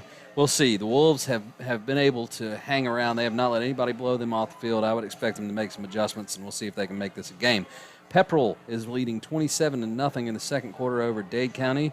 That is Coach Hurst's alma mater. He likes to beat the Wolverines, and he's taking care of business tonight. And you've got to imagine that Pepperell team's exercising some demons from that loss last week. And Ian, one of the things that's interesting about Dade County this year is they're known as a team that runs the football historically, but this year they're slinging it around, and their quarterback, McKinley Everett, has over 1,000 passing yards. That's nuts. Which is kind of crazy when you're talking about a Dade County team. Yeah, we're used to them looking more like Kings Ridge has tonight, but they're scoring some points. And not against the Dragons tonight, as there's still a goose egg on the board. Adairsville is leading The Lafayette Ramblers 14-7 up in Lafayette. Daresville has had a pretty good season so far this year. That's a team that's been real Jekyll and Hyde the past few seasons, but they've been able to pull it together and string together some wins this season and should compete for a playoff spot in their region.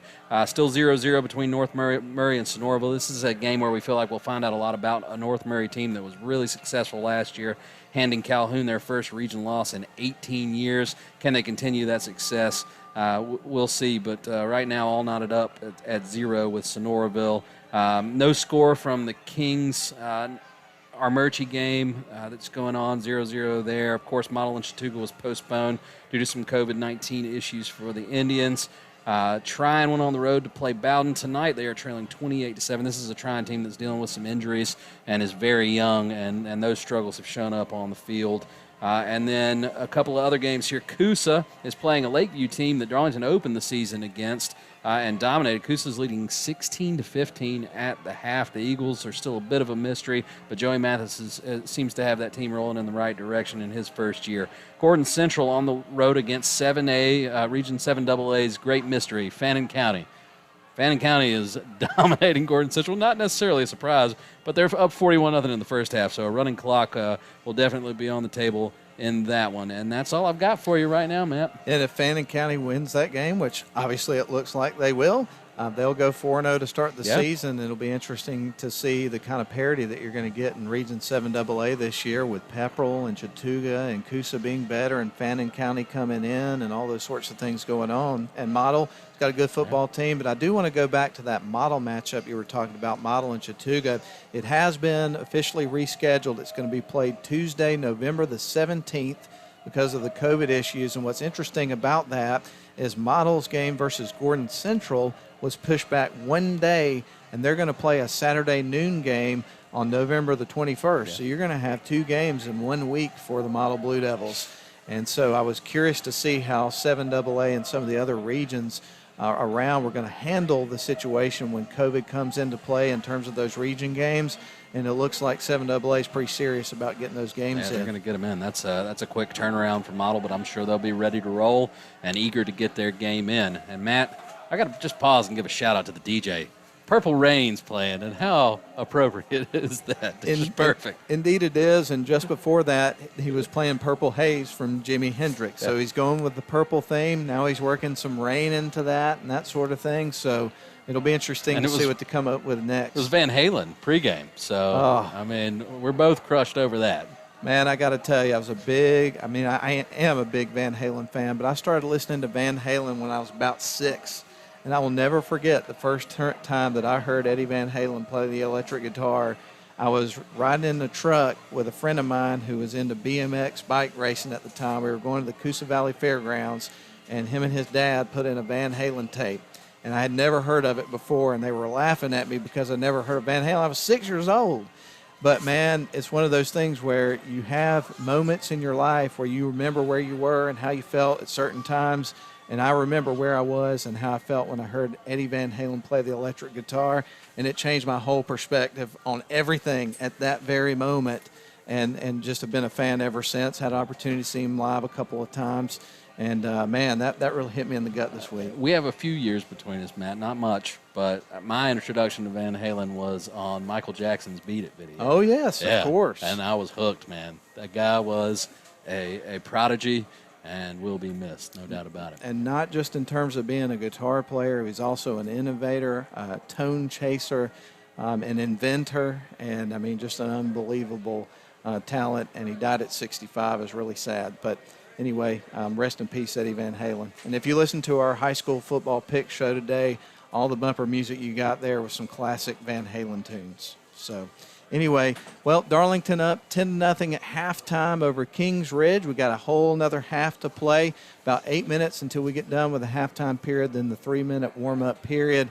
It is raining very hard. As a matter of fact, I think the rain is as heavy as it's been all night. It is quite steady right now. Everybody is soaked, but having a good time tonight at Chris Hunter Stadium by the lakeside. We're going to send it back to the studio for a timeout. We'll come back and run down some statistics courtesy of our buddy sitting next to us, Stacy Norton. We come back here on the halftime show here from Chris Hunter Stadium. We'll be back in a few minutes.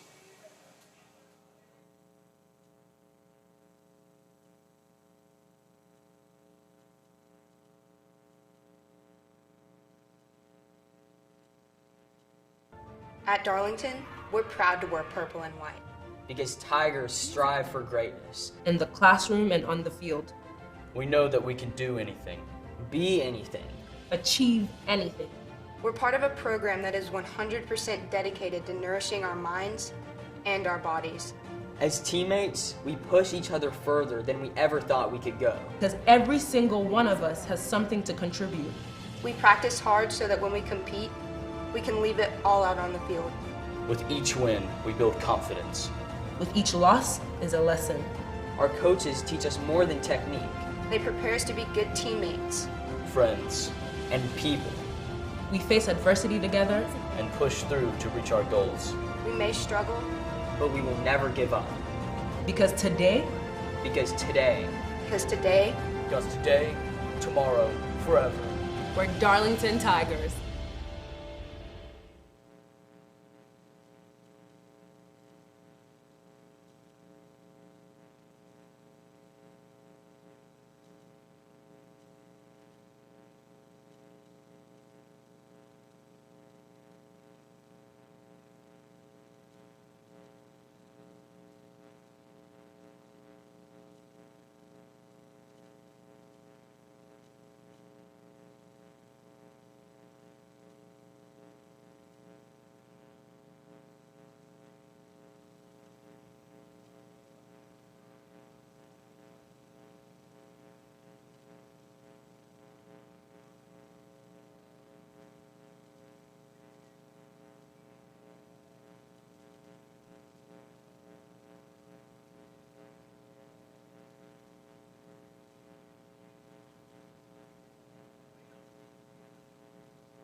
Yep, back on the Darlington Tigers radio network. Darlington up 10-0. We are at halftime with about 4 minutes left in the halftime period. And, of course, Kings Ridge Tigers visiting here tonight from Alpharetta. And we're going to go over some statistical data for you, courtesy of our buddy Stacy sitting next to us, Stacy Norton. And we'll start with the offense for Darlington. You would pick up 9 carries for 41 yards for Harrison Allen. That's good for 4.5 yards a carry. Patrick Shelley, the quarterback, would run it 4 times for 33 yards. He would score a touchdown. That was a 17-yard run for him. He's getting 8.25 per carry, having a big night tonight. Then you also have Darius Smith with 1 carry for 2 yards. Then in terms of passing, Shelley has 5 of 10 for 26 yards. 1 reception for Thomas Bethel for 7 yards. You would have 1 reception for Harrison Allen for 4 yards. Thomas Speed would pick up, or actually no, Luke Overbay would have 1 catch for 10 yards. Then Thomas Speed would have 1 catch for 3 yards. And then Tyler Watkins, 1 catch for 2 yards. And then, of course, Brenton Sumner came on tonight and kicked a nice 41-yard field goal. That was good and would tack on 3 more points for the Tigers. Darlington Tigers with total yards, 96 yards. They're getting 4 yards per carry, per play tonight. As far as the tackles are concerned, Darius Smith has 3, 1 for Harrison Allen, 1 for Tyler Watkins, 4 for Joseph Marion. He also had a sack. He's yeah. having a big night defensively. Absolutely. Bowden Owens with 2 tackles, Thomas Speed with 4, Luke McDermott with 2, 4 for Christian McClooney, and Burke Shrimpshire had 2, and Davis Watson with 1. So in terms of picking up tackles, everybody's getting in on the action for the Darlington Tigers, which is not really a surprise. Absolutely. And here's your stat of the half, though, Matt. I just confirmed this with Mr. Norton. Are you going to give this the train stat? No, now? not the train. Not the train. That's the first train I've heard tonight. There were a couple before the game started. Kings Ridge has 58 total yards on offense. They have 60 penalty yards. So, wow. So if you cancel it out, they're at -2, right? Isn't that how you break it down? That's pretty unbelievable. And they've hurt themselves with penalties that were away from the ball on a couple of those runs. So they've had some opportunities, only trailed by 1 possession. If they could get a stop and a score, they'd be right back in this ball game. Darlington will try to make sure that doesn't happen, but they're going to have to deal with the hardest rain we've had all night when they come back for this first possession of the second half. Indeed, and we do want to invite you to stay tuned. After tonight's action, we'll have a fairly brief post-game show, but in the confines of that time, we will award the Honeymoon Bakery Icing on the Cake Player of the Game, and it's up for grabs right now. Last week it was Brinson Sumner. We'll tell you about some of the other winners coming up in a few moments, but last weekend I had the opportunity to have a breakfast with my wife at the Honeymoon Bakery, and they've got the pancakes back, and I had some eggs and pancakes. You didn't have awesome. Tiramisu for breakfast, Matt? No, Come on, man. You know, I don't think they had it that morning, or else I probably would have, to be honest with you. It's a breakfast food, right? But I had pancakes and eggs, and they got some chicken sausage down there that's unbelievable. All right. And then I got 6 cookies to take home, and I ate just about all of them on the way home. Stop. Man, I haven't had dinner, man. I'm hungry. Well, what are you doing now for I'm really breakfast hungry. tomorrow? You Yeah. may have to meet up with us. Why I guess so. I'll meet you there. Well, I tell you what, man, we've got about 35 seconds left on the clock here at halftime. You'll get 3 minutes of the mandatory warm-up period. So, Lynn, back at the studio, if we could take a 2.5-minute break, that'd be perfect. Darlington Tigers are going to have the ball as they won the toss and deferred to the second half. They're going to have a 10-0 lead as they take that opening kickoff. So we'll send it back to the studio. Darlington 10, Kings Ridge 0. We will get back to more football in a couple of minutes. We'll be back in 2.5 minutes.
All right, we're back by the lakeside. They got it teed up. We're ready to roll here to start the second half, and going to kick it away is going to be Logan Hewlett here for the Kings Ridge Christian Tigers. Back deep for the Tigers, standing right at the goal line is going to be Thomas Bethel as we get ready to start the second half. And here comes the kick. It's going to be a line drive that's going to go out of bounds at around the 13, so that'll bring out the flag, obviously.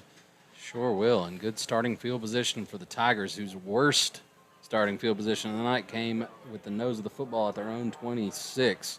This one will start at the 35. And you know they're looking to finish this thing off early and go ahead and get this opening drive off on the right foot and score a touchdown. Yeah, there are going to be a lot of waterlogged folks wanting to get out of here in just a little bit with a Tiger victory, so they want to go ahead, as you say, and get off to a strong start here and get this thing out of question here for Kings Ridge. Darlington leading at 10-0 as we have just started our second half of play. Ball on the 35 as the opening kickoff of the second half was kicked out of bounds by the kicker from Kings Ridge. And so good field position here for the Tigers, and we've said that a lot throughout the season so far. So from the gun, Shelley lines them up with two wide receivers on the far side, one on the near. Man goes in motion. That is Darius Smith, and it bounced off of him. That was almost a disaster, but he was able to cover. Sure was. That snap hit him as he was going in motion, and good heads-up play there by Smith to fall on the ball and avoid disaster. So that's going to bring up second down and 10. Nothing on that play, but you'll take it to avoid the disaster that it almost just became there on the first play from scrimmage of the second half. Yeah, really, I think the only way Kings Ridge gets back in this game is if Darlington shoots itself in the foot. So see if they can get back on track here on second down. Two wide receivers to the far side, one to the near. There's the snap. They're going to hand it to Allen. He tries to find a lane and muscles through the line of scrimmage for about 5 yards. Set him up with a 3rd and 6. Darlington was 2 of 5 on third down in the first half. They'll look to improve on that number here in the second. We talked about how out of their first 2 games that this Kings Ridge Christian defense has only given up an average of 6.5 points. That was good enough for the top spot out of Class A private, according to the AJC. And they've done a good job tonight. They really have. I've been impressed with their speed sideline to sideline, especially. 4 wide receivers set from the gun. Shelley ready to take the snap, pulls down a high snap, throws it up the middle of the field, and a dart to Tyler Watkins, and they pick up a first down. That was a great recovery by Shelley. It was high snap. He was able to get a grip on the ball. We've got a hurt player. I think let's see if Watkins can get up. He's going to take a seat, and they're going to have to come out and check on him. He's holding his right knee or shin, so it's a leg injury of some sort as the trainers go out to check on him. I do want to mention there was an injury in the game last week and received some pretty good news on that. DJ Johnson went down with a leg injury, and it's some deep bruising for him. He'll be back in a few weeks. And I saw that on the replay there, and Watkins took a helmet right to the shin from number 5, Zachary Pitts, on the tackle. And to compound things, there was a penalty on the play, an eligible receiver downfield. So that first down pickup will be negated, and it'll be 3rd and 11. Well, while we got a minute, if you missed our pregame show today and our interview with head coach Tommy Atha, the first couple of home games we had noticed that they keep an old helmet with them around the bench, and we knew there was a story there, so I asked Coach Atha about it, and they call that the old war bucket. Well, Mr. Watkins took an old war bucket right to the shin, and he is up under his own power and walking off the field, but that had to hurt, man. He took it right on the right shin. But good to see him get up off the turf. Absolutely. So he'll come over to the sidelines, and hopefully that'll be something that just stings for a few minutes and you can kind of walk it off. We'll see what happens, but right now he's kind of hobbling off the field a little bit to his own accord. And the coaches are fired up right now, arguing perhaps the penalty, but Tommy Eighth is giving the ref an earful. We saw that pay off a couple of weeks ago at Heard County, but I don't see him waving off the flag this time, and Darlington's behind the chains after what looked like a first down. They got flagged for an ineligible receiver downfield and now have to try to convert a 3rd and long.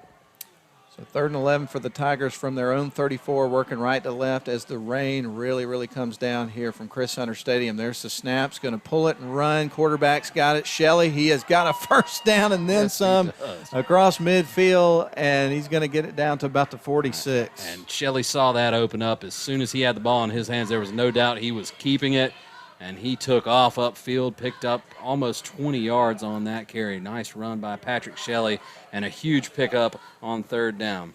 And Patrick Shelley's already won the Honeymoon Bakery Icing on the Cake Player of the Game. That was in week 1 against St. Francis. Or actually, was that week 2? It was week 2, yeah. Shotgun formation. They're going to hand it off to Allen this time, and he gets banged up in some traffic. There's not a lot there. Yeah. You have to give it to Kings Ridge. They've done a good job of defending the run between the tackles. Harrison Allen had a fast start tonight, but since an explosive first drive, they've done a really good job wrangling him in and not allowing him to bounce it to the outside and make the big game. 9:35 left here in the 3rd quarter. Just underway in the 2nd half. 10-0 Darlington. They've got the ball 2nd down and 9 on Kings Ridge side of the field at 45. From the gun, 3 wide set. And it looks like we're going to have a flag. It looked like it was on Kings Ridge. That should be encroachment. That'll be a 5-yard penalty against the Kings Ridge Tigers. Spotting 5 yards here for this Darlington offense. So they'll march that off, and ball will be at the 40 in Kings Ridge territory. Darlington working right to left with a 10-0 lead. Stay tuned after tonight's action. The Honeymoon Bakery Icing on the Cake Player of the Game. Ceremonious award that we're going to have. I think Matt's convinced the whole press box to get pancakes in the morning. Indeed. Shotgun formation for 2nd and 4. Here's Shelley. He's going to put it in the air, and he's going to connect. The ball came out incomplete. Yeah, and the rain is playing a factor in this passing game. We've seen more drops tonight from the Tigers than we've seen all season. That time Thomas Speed was open. Wasn't a great throw, but it was right in the breadbasket, and Speed couldn't haul it in, and he's a sure-handed guy. So it's definitely the wet ball and the driving rain that's causing these problems. Yeah, we have not seen these kind of drops from these wide receivers so far this season. You're absolutely right, and there's no question, everything is just super wet right now because the rain is just really coming down. It's not so hard that you can't see, but it's just really steady, and it's been going on for most of the evening. So 4 wide receiver set, 3 on the near side, 1 on the far side. There's the snap. He's going to pull the ball and run, talking about Shelley. And he got close. He did. He might have got it. Yeah, it'll depend on the spot here. Ref's holding up his fist to signal 4th down. Wouldn't be surprised to see the Tigers line up here and power this forward because it is less than a yard that they need to gain to pick up a first down and keep this drive going, and they are going to go for it. So Tigers going for it on 4th and short. They'll line up in that power set. Quarterback under center takes the snap. They're going to Allen all the way, muscles through. Oh, wow. Gets flipped over, Sure and did. he gets the first down, though. Yeah. Gets up quick. Yeah, absolutely. That was one of those plays where it looked like, he just kind of barrel rolled over him and picked up about 3 yards. They only needed 1, so that's a first down on 4th down for the Darlington Tigers. So the Tigers are going to line up now at the 34-yard line on Kings Ridge side of the field. They'll line up in the gun with a 3-wide set, but we are going to have a timeout called, it appears. Yeah, that's Kings Ridge that's going to call this one. Well, let's take one as well. Darlington 10, Kings Ridge 0, 7:57 left here in the 3rd quarter. We'll be back in 30.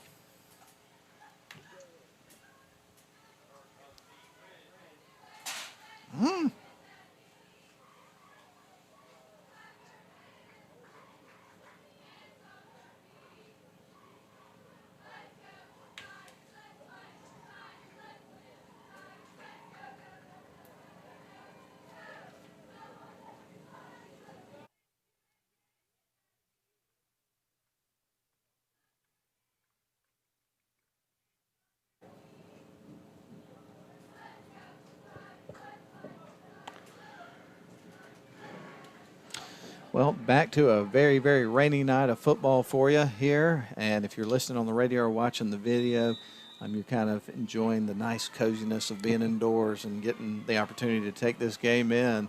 And as we mentioned to you earlier, there are going to be a lot of waterlogged folks filing out of here in a little bit. Darlington goes back to the line of scrimmage now with a fresh set of downs. They will line up in the gun with 3 wide receivers working right to left, leading at 10-0 here in the third quarter. They're going to give it to Allen. He gets tripped up and is brought down after a pickup of about 6, so that was another good carry. Yeah, good push there from the offensive line that time, allowing Allen to get to the second level. And again, if you hadn't heard, Allen announced on his Twitter account earlier this week that he has committed to play football at Cornell. Darlington hurries to the line, and now they're signaling in the play once they've seen what Kingsridge is showing. Again, the safeties are playing real tight to the line. I wouldn't be surprised to see Darlington take a shot even with this rain. 3 wide set, rolling out the pass, and as Shelley, he's got company in the backfield, and he is going to throw it away, avoiding taking the sack. And he was definitely outside of the pocket and got that ball past the line of scrimmage. It looked like he was done, but he was able to fight, keep his feet, and throw that ball away. A heads-up play by Shelley.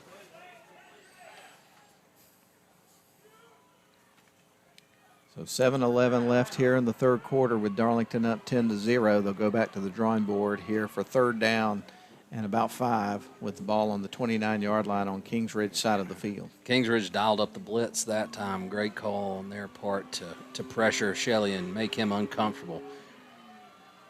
And that's one of the things this defense likes to do. They like to apply a lot of pressure. From the gun in a 4 wide receiver set, they're going to fake the handoff to Allen. Quarterback is going to fake a pass and keep the ball and run. Did I see a flag come out? I think I may have right around the 32. Yeah. I don't. There's one on the field. Yeah, we'll see what it is. There's a hole? Yep. I tell you what, Shelley pulled that ball down on the play action, and it was a real heads-up play. He had his receiver, but the defender had his hands up, and that ball was going to get batted. He was able to pull it down and scramble, but there was a hold, and that'll back it up and put Darlington in another 3rd and long. Earlier in this drive, Shelley was able to pick one of these up with his feet, but he's not had a bunch of time to throw back in the pocket. Kingsridge has really dialed up the heat when he drops back to pass. So 3rd down and 17 here for the Tigers. Now they're going to be backed up to the 41-yard line, still on Kingsridge side of the field, working right to left. Shelley looking off to the sidelines for some instruction from offensive coordinator Brent Bell. 4 wide receivers. Here's the snap, dropping back into the pocket, puts the pass up the middle. That is going to be a complete pass to Thomas Speed, who stays up and gets a chunk of yards, bringing up 4th down and probably about 9. Yeah, and this may be a little bit beyond Brenton Sumner's range here, so I wouldn't be surprised to see Darlington roll the dice and go for it, kind of in no man's land with the ball right around the 32-yard line. And it certainly looks like that's what they're going to do, because Patrick Shelley is still on the field. He's got Harrison Allen in the backfield. Going to send a couple of wide receivers on each side of the formation. Everybody spread out. Shelley set to take the snap. There it is. He's dropping back into the pocket. Will put the ball in the air, connects with his wide receiver, and the sure-handed Thomas Speed with a second catch in as many plays. Great job there by Patrick Shelley stepping up in the pocket. Kingsridge brought the blitz again. That time Shelley moved well and stepped into that pass, fired a dart to Thomas Speed, and that's a huge conversion on 4th and 8 for the Tigers to keep this drive alive. They're 2 for 2 on 4th down on this drive. Darius Smith out onto the field now. Also, Harrison Allen is still out there. You got 1st down and 10 here for the Tigers. They're going to have the ball just shy of the 20-yard line, so threatening to get it into the red zone. They're going to line up with it. Everybody in tight. 2 wide receivers to the far side. You have 1 to the near, and looks like we're going to have a flag. Yeah, and that's going to go against the Tigers. They jumped. So false start on the Tigers will back them up 5 yards, bringing up 1st and 15. 6:01 left here, third quarter. Darlington 10, Kingsridge 0. And give it to the Kingsridge defense. They're the top in their classification as far as points given up per game, and they're doing a good job being stingy against a talented Darlington offense tonight. Of course, the Darlington defense is pitching a shutout so far in this game and have done a fantastic job, and they did just an excellent job last week at Heritage. Shotgun formation, they're going to hand it off to Allen. He's going to run and get to about the 17-yard line, so that's a good pickup for the Tigers and Allen. Yeah, absolutely. Got the penalty yardage back +2, so that sets up 2nd and 8. So the Tigers will go back to the line of scrimmage with 2nd and 8. Now inside the red zone. Man, great block there from Darius Smith. He just pancaked the guy in front of him, and that was really the catalyst to getting that game. Thomas Speed's going to line up on the near side as a wide receiver. Also, it looks like you got a freshman in there, McKay Rush. He's going to be sort of in the slot, and then a wide receiver to the far side is Will Bagby. He's been getting a lot of snaps here in the second half. I'm guessing with Watkins' injury, he's gotten his opportunity to get on the field. So Patrick Shelley getting ready to take the snap. Kind of a high snap. He hauls in. He's going to pitch it right to Allen, trying to get some space on the edge. There's not really a lot there, but he does pick up maybe 5 yards. Yeah, they really haven't tried to get out on the edge too much, except on those read option plays. This was a more traditional option play. Shelley was able to make the pitch, but good pursuit there by Kings Ridge, and that's going to set him up with 3rd and 5 at the 15. When we get done with this football game tonight, believe it or not, in the season that felt like it would never get here, we're going to be at the midway point. That's nuts, man. That's it. Really just, it doesn't feel like it was 4 weeks ago that we were sitting here calling the first game of the season. Shelley coming off to the sidelines, chatting with Brent Bell, offensive coordinator. Now he'll go back out to the huddle and give some instruction to his team as they get ready for 3rd down and 5. With the ball on the 16. In the red zone are the Tigers. They're going to line up with everybody in tight. There's a snap, and there's going to be a whistle. Looks like we're going to have a timeout. Yeah, as well. So okay. We're going to take a timeout. 4:58 left here, 3rd quarter. Darlington 10, Kings Ridge 0. 3rd and 5 coming up from in the red zone at the 16 when we come back in 30 seconds.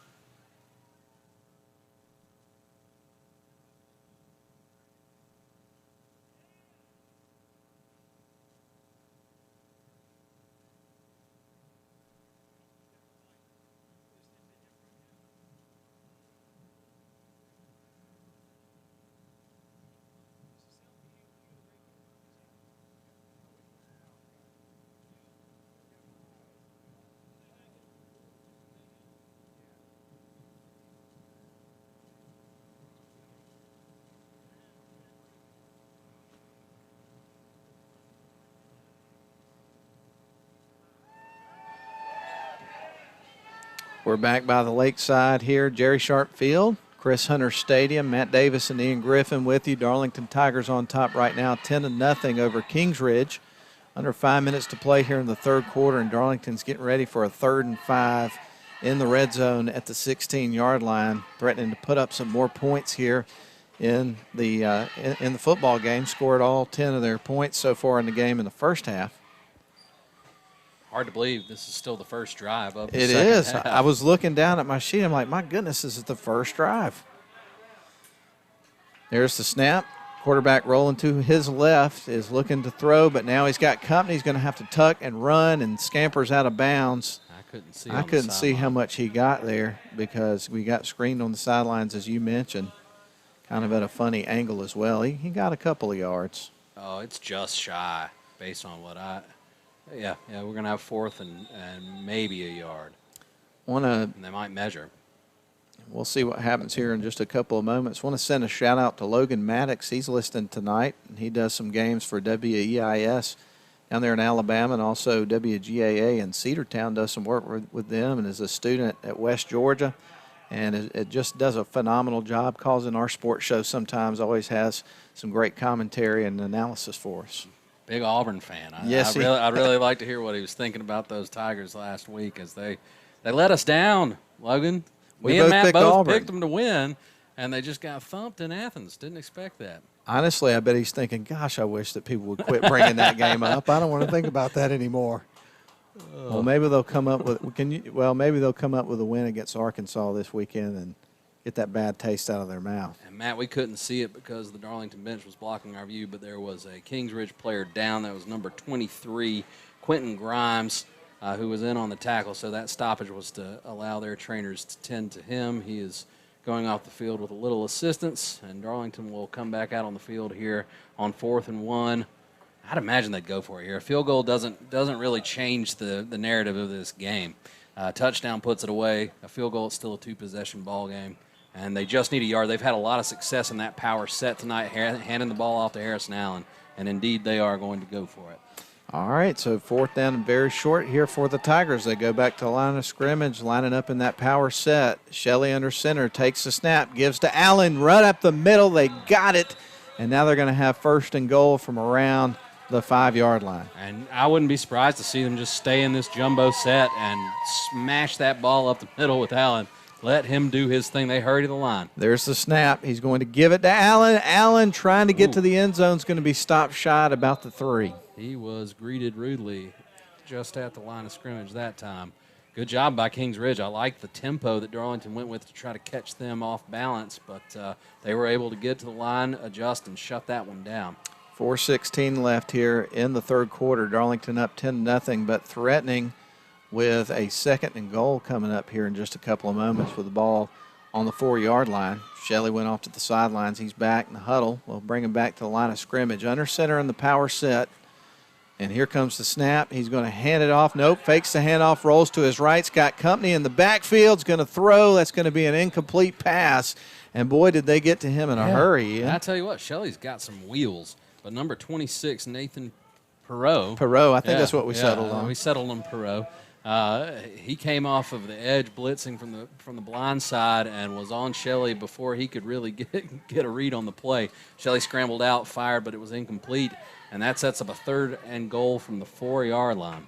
Well, we were really curious what this defense from Kings Ridge was all about because obviously when you looked at the fact that they'd only played 2 games so far this season and the fact that the teams that they'd played and beaten were 0-9 combined, you just didn't know, but evidently they are pretty good on defense. There's a snap. They're going to give it to Allen. Allen trots into the end zone. That is a touchdown for the Darlington Tigers on the 4-yard run for Harrison Allen. That'll make it 16-0, Ian. Yeah, a huge touchdown there for Darlington, and what a possession there. They drained off over 8 minutes on that drive to open this half. Harrison Allen puts the exclamation point on there with a touchdown. He's earned every yard he's gotten tonight, so it's nice to see him get into the end zone and make this a 3-possession ball game. Brinson Sumner on for the extra point attempt to make it 17-0 if he can punch it through, and he has been such a force for this Darlington Tigers team so far this season for the last couple of years. They're going to miss him when he graduates at the end of the year. Here's the snap, the hold, the kick is up, and it is good, and the score moves to 17-0. So, go ahead. I mean, that's just what the doctor ordered. You want to salt this game away, you take the ball. They started at 35, so they took it 65 yards and drained over 8 minutes off the clock. Converted 2 4th downs on that drive and got a touchdown. That ought to do it, Matt. I mean, I hate to say that at this point in the game, but Kings Ridge has struggled to move the football, and that touchdown really makes this a lead that I think is insurmountable. And defense pitching a shutout for the Darlington Tigers, and you got to remember last week against a pretty good Heritage Generals, the only points that were scored for the Generals were off the block punt and the scoop and score. And so the defense really, virtually, is looking at, pitching a couple of shutouts in a row. Yeah, really, other than Heard County's 35 points, I don't think they've allowed more than 7 points in a game in their other contests. And when you look back at the game, I know it's kind of odd to say this, but the defense actually played pretty well against Heard County. They did. Heard County had some real slippery guys. Maurice Finch, their quarterback, and Tay Gray, those guys were just tough to tackle. And Heard County made some big plays in that game. Darlington looking to move to 4-1 on this season that's going to be halfway through at the end of the evening as far as regular season is concerned. Brinson Sumner puts the boot on it. That's going to drift and drop at about the 3, and that'll be... That's a live ball. Oh, it's a live ball, and Darlington's got it. Got it.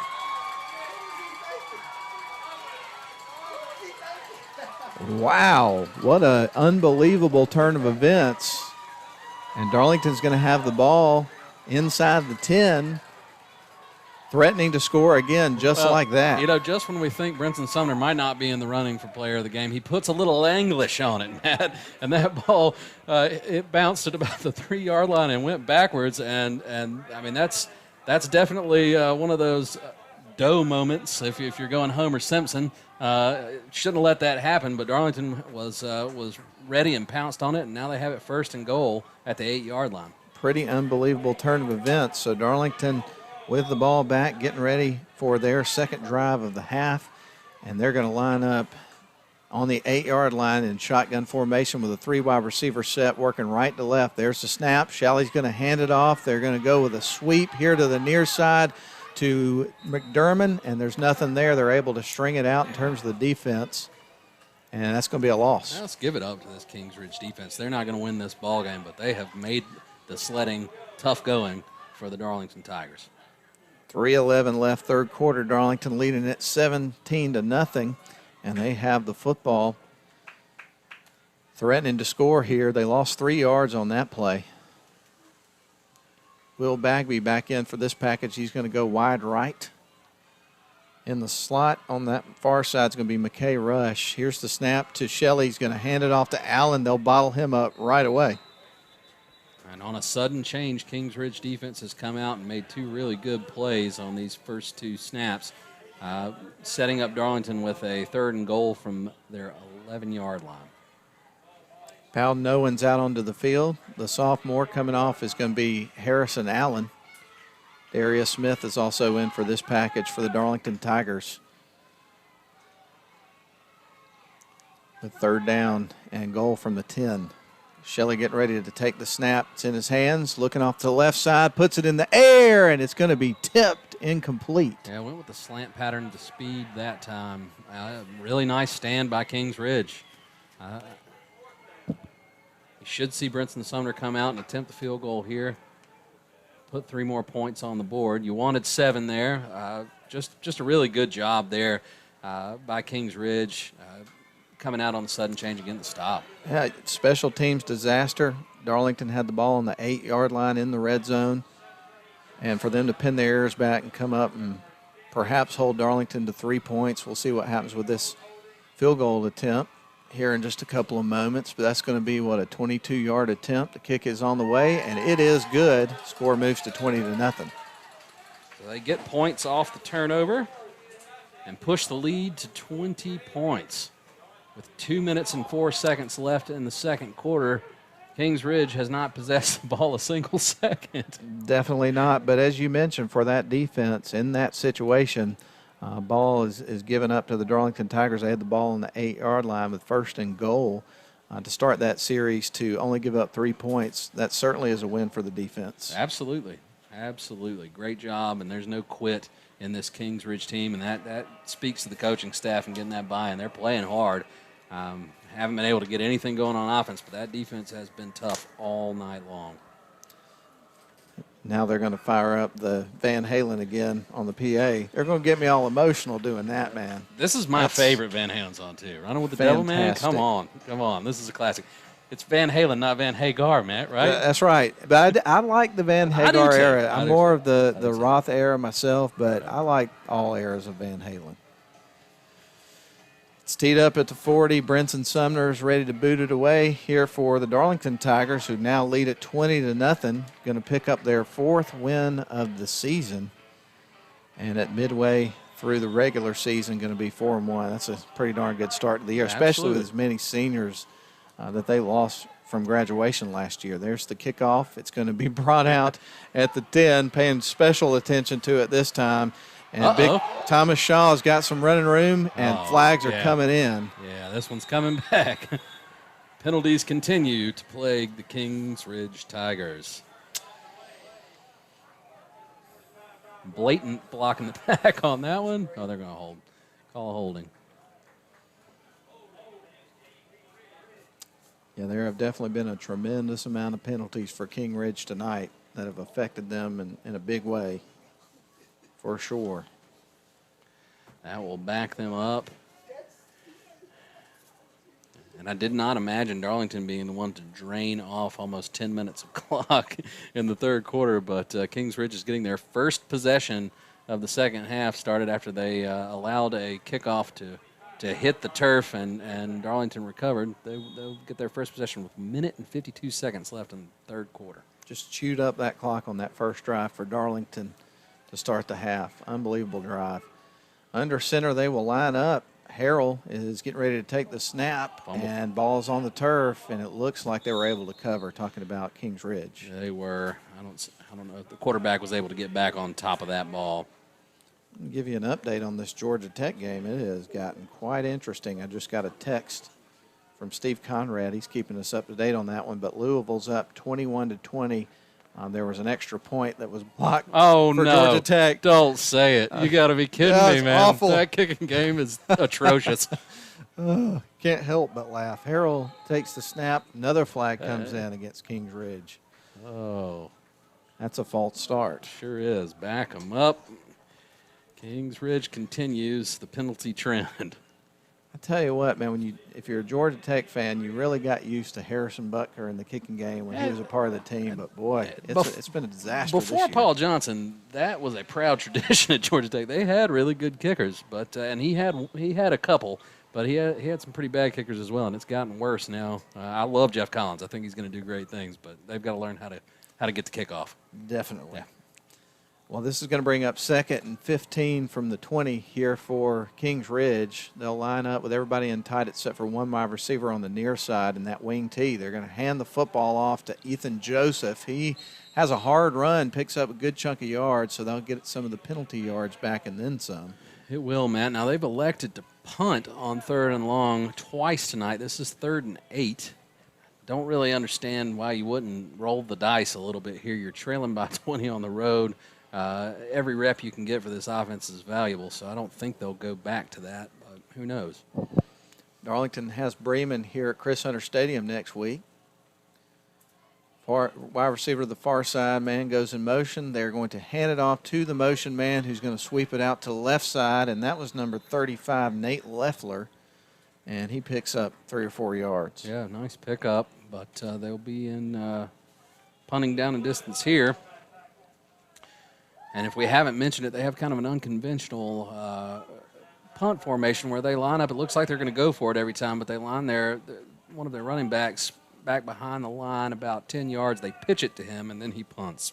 And that's going to be the end of the 3rd quarter. So, with that said, Darlington 20, Kings Ridge Christian 0. Darlington on top as we get ready for the final frame here from Chris Hunter Stadium by the lakeside at Jerry Sharp Field. We're going to send it back to the studio for a 1-minute break. We'll be right back on WLAQ.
Well, that is going to be a whistle, and a timeout is going to be actually called by Kings Ridge. All right. So let's just keep it right here through this one. Their 2nd timeout of the half as the rain continues to fall, and Darlington was able to match their output in the first half in the 3rd quarter, putting up 10 points on top of the 10 points they had in the first half, and now up 20-0.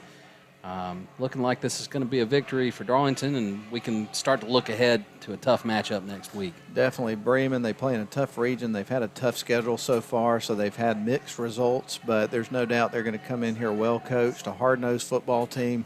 We're going to see a pretty gritty game, I think, coming up next week at Chris Hunter. I'm looking forward to that matchup. Yeah, it's going to be a good game between two programs that are familiar with each other. Well, I don't know when the last time they played was, but, those two programs have been head-to-head many times. There's definitely a history there, and we'll certainly tell you more about that coming up in our broadcast next week. Hadn't had an opportunity to go back and look at all the particulars about that one just yet, but definitely some interesting history there.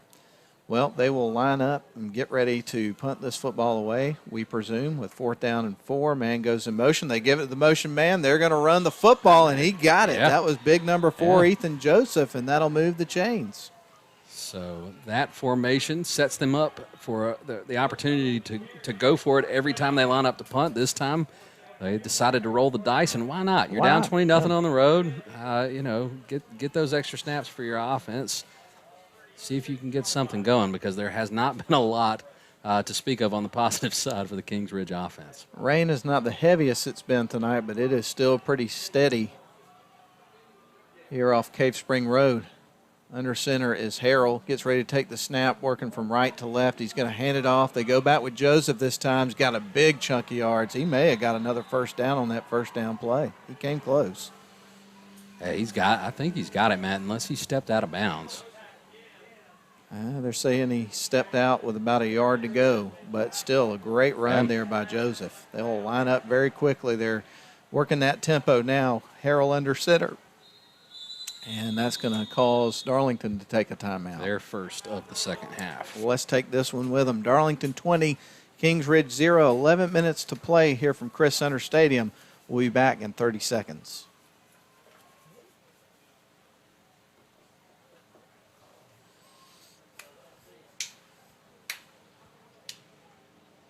Look at that rain, man.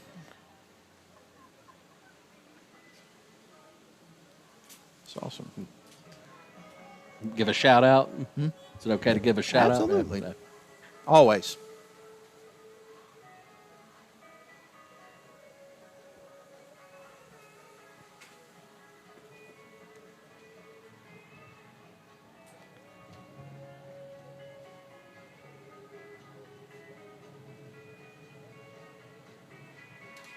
And, Matt, I just got a message from Tasha Twyman. Her and her husband, Chris, are in the suite, staying dry, and watching the stream on television. So glad to know they're tuning in and enjoying some Tigers football, because there ain't nothing like a Tiger on a Friday night. And I tell you what, Chris Twyman, he's very familiar with WLAQ, because when he was in high school, he worked for WLAQ. How about that? Yep. Tell you a funny story here in just a couple of moments. Under center is going to be Harrell here for Kings Ridge. He gets ready to take the snap on second and short. They're going to dive forward, and they got it.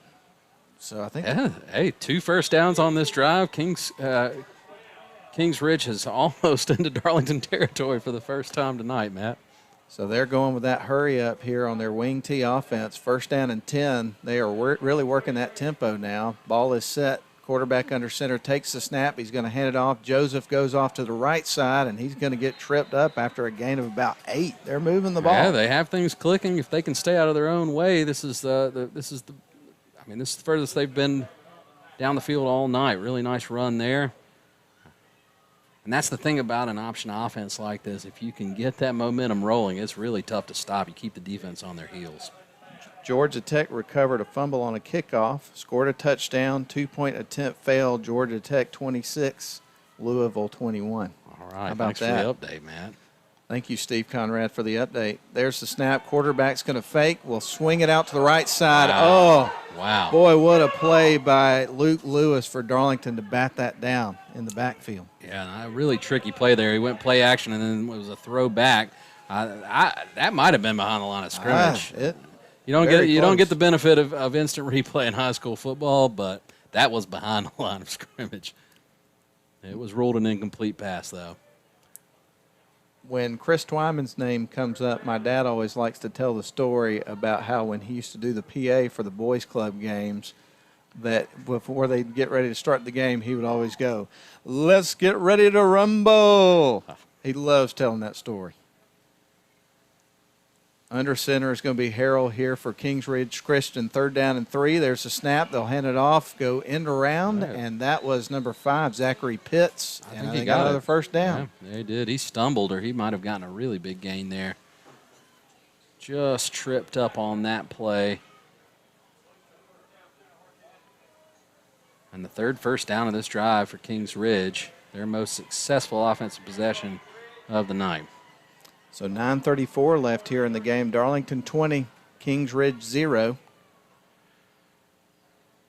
And Kings Ridge putting together quite a drive here, stringing together several first downs here on this drive as they started out on their own 25. So Kings Ridge back to the line of scrimmage with first down and 10 now on Darlington's side of the field at the 43. Harrell rolls up under center as he has the entire game. Everybody in tight except for a wide receiver on the near side. They're going to hand it off, go to the right side with Joseph, and the defense closes on him pretty quick, but he does still gain about 4. Yeah, nice pickup on first down. And you know what's been absent these past few, sets of downs? Penalties. Yeah. Yeah, they're staying out of their own way and having a pretty successful drive. And, we talked in the pregame about the head coach here for Kings Ridge.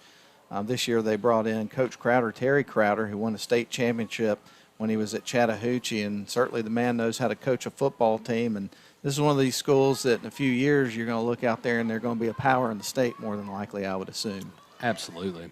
Quarterback under center.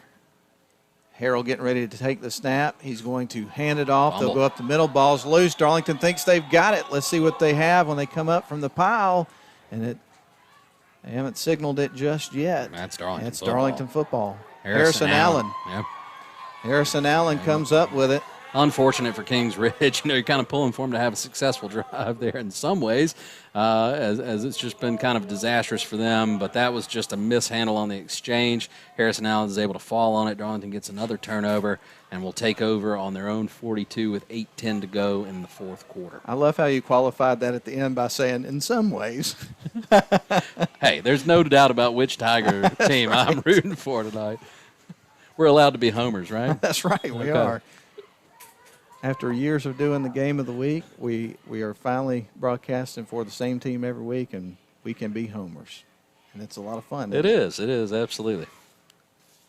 So Darlington will come back to the line of scrimmage now after the turnover with the ball on the 42-yard line on their own side of the field, working left to right, leading 20-0. Harrison Allen with the ball and a big carry for about 8 yards. He took the pile with him. And this is where you want to let a back like Harrison Allen eat.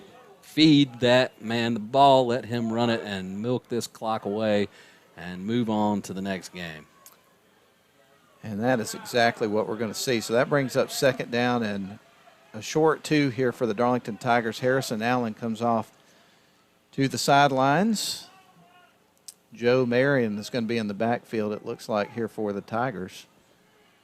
Shelley in the gun, 3 wide receivers to the near side, 1 on the far side. Here's second down and 2. They're going to hand it off to Marion, and he's going to be dropped immediately. Quentin Grimes just blew that play up before it could ever get started.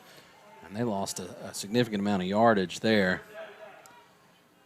And Joseph Marion never had a chance, man. That was just a great defensive play. We're down to the 7:15 mark, 20-0 Darlington over Kings Ridge here in the next to last non-region contest Darlington has until they get into region play. And it's hard to believe that after this game, the last buzzer sounds will be halfway through the regular season. And I think if you told Coach Ather he'd be 4-1 at this point, he'd be happy with that. Absolutely.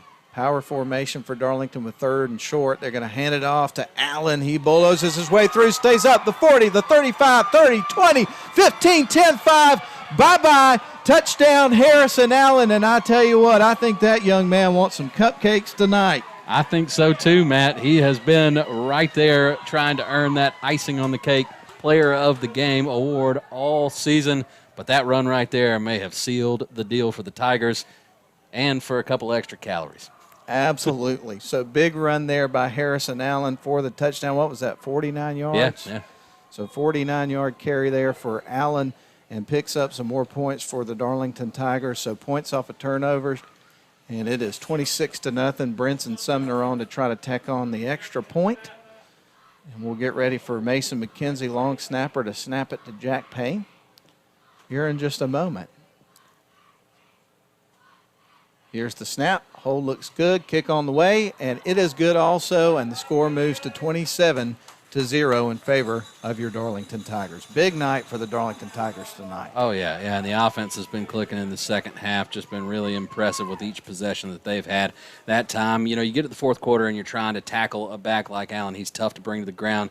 He breaks through about 3 guys and takes it to the house to just absolutely put the nail in the coffin that was already 6 feet under. So I got a question for you. Assuming that we're going to award the Honeymoon Bakery Icing on the Cake Player of the Game award to Harrison Allen at the end of the action tonight, what do you think he's going to be more excited about, the fact that he committed to Cornell this week or the fact that he's going to be getting the cupcake glory this week? The way you talk about that tiramisu, Matt, I think he might be more excited about this Player of the Game award. And who could blame him?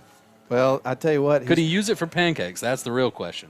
Absolutely. Yeah. He can use it for whatever he wants Whatever he wants to, yeah. within the heck out confines of Honeymoon Bakery. So. And really, when you look at it, he's one of those guys that could win it every week on offense and defense. Yeah, let's not forget he recovered a fumble. Yeah. Does a fantastic job. He's been a great asset to this team this year. Especially after the graduation of Colin Rogers, who was their bell cow in terms of a running back last year. And is going to be playing college football this year. Here comes the kick from Brinson Sumner from the 40. That one's a pretty long kick. That'll drop in the end zone for a touchback. Another excellent night for Brinson Sumner, man. He's hit 2 field goals, all of his PATs. Hasn't had to punt too often. I think only once, but it was a good punt. And all of his kickoffs other than one have been touchbacks. So coming up tonight after the game, the Honeymoon Bakery Icing on the Cake Player of the Game Award. We'll talk about that. I think we've kind of tipped our hand on that one. Yeah. It was up in the air until that run. Yeah. It really was. But we're also going to have the Rome Orthopedic Center High School Football Scoreboard Show as well. Looking forward to that. Oh, Randy and Lynn. I bet they're getting ready. They're ready to get crazy in the studio. Under center, Harrell takes the snap. He's going to hand it off. They go right side, and a big chunk of yards is still up, as a matter of fact. That'll be about a 15-yard run or more for Kings Ridge. Who was the ball carrier? It was number 18. That's Fisher Edwards on the carry, and I'm telling you, he was greeted by Thomas Speed with a big hit, but he bounced right off of it and kept rolling, picked up about 15 yards. I hope you've enjoyed our broadcast tonight, whether you're watching the video feed or listening on the radio at WLAQ 1410 AM and 96.9 FM. I don't know if y'all are having fun, but we just sure as heck are. We're dry. We're going to have a long walk back to the car, so we'll be, pretty soaked by the time we get home. Fumble. Ball came out. Darlington, it looks like they recovered again. Yeah, the third turnover of the second half for Kings Ridge, and that time it was number 35, Nate Leffler, on the carry, and the helmet just met the ball on that hit, and it came loose. Let's see who jumped on that. I can't see. I'm looking for the number. There he is right there. We're screened by about 3 guys. I want to say it was Luke McDermott. It was right here. Here. It's either him or Overbay. Pretty sure it's this young man right here, if we can catch his number, but we were totally screened on that. And then when he got up, the ball was covering his number, so we apologize for that. So Darlington starts out on Kings Ridge side of the field at the 39, and they're going to snap the ball, give it to Overbay, and he is going to take a lot. Well, no, he's going to be running down the sidelines and get some of those yards back. He's going to lose 3, but it looked like for a minute he was going to lose about 10. Yeah, McDermott was hit right when he got the ball on that carry and ran about a half mile to lose 3 yards, but he did a good job to get those yards back. So correction on that, as you just pointed out, that was Luke McDermott. That was not Overbay. He's 24. Apologize for that. So Darlington goes back to the line of scrimmage now with 2nd down and 13 with the ball on the Kings Ridge 42, and time dwindling away here in this football game. Darlington's going to win. It's just a matter of what the final score is going to be, and the rain continues to fall. It sure does, Matt.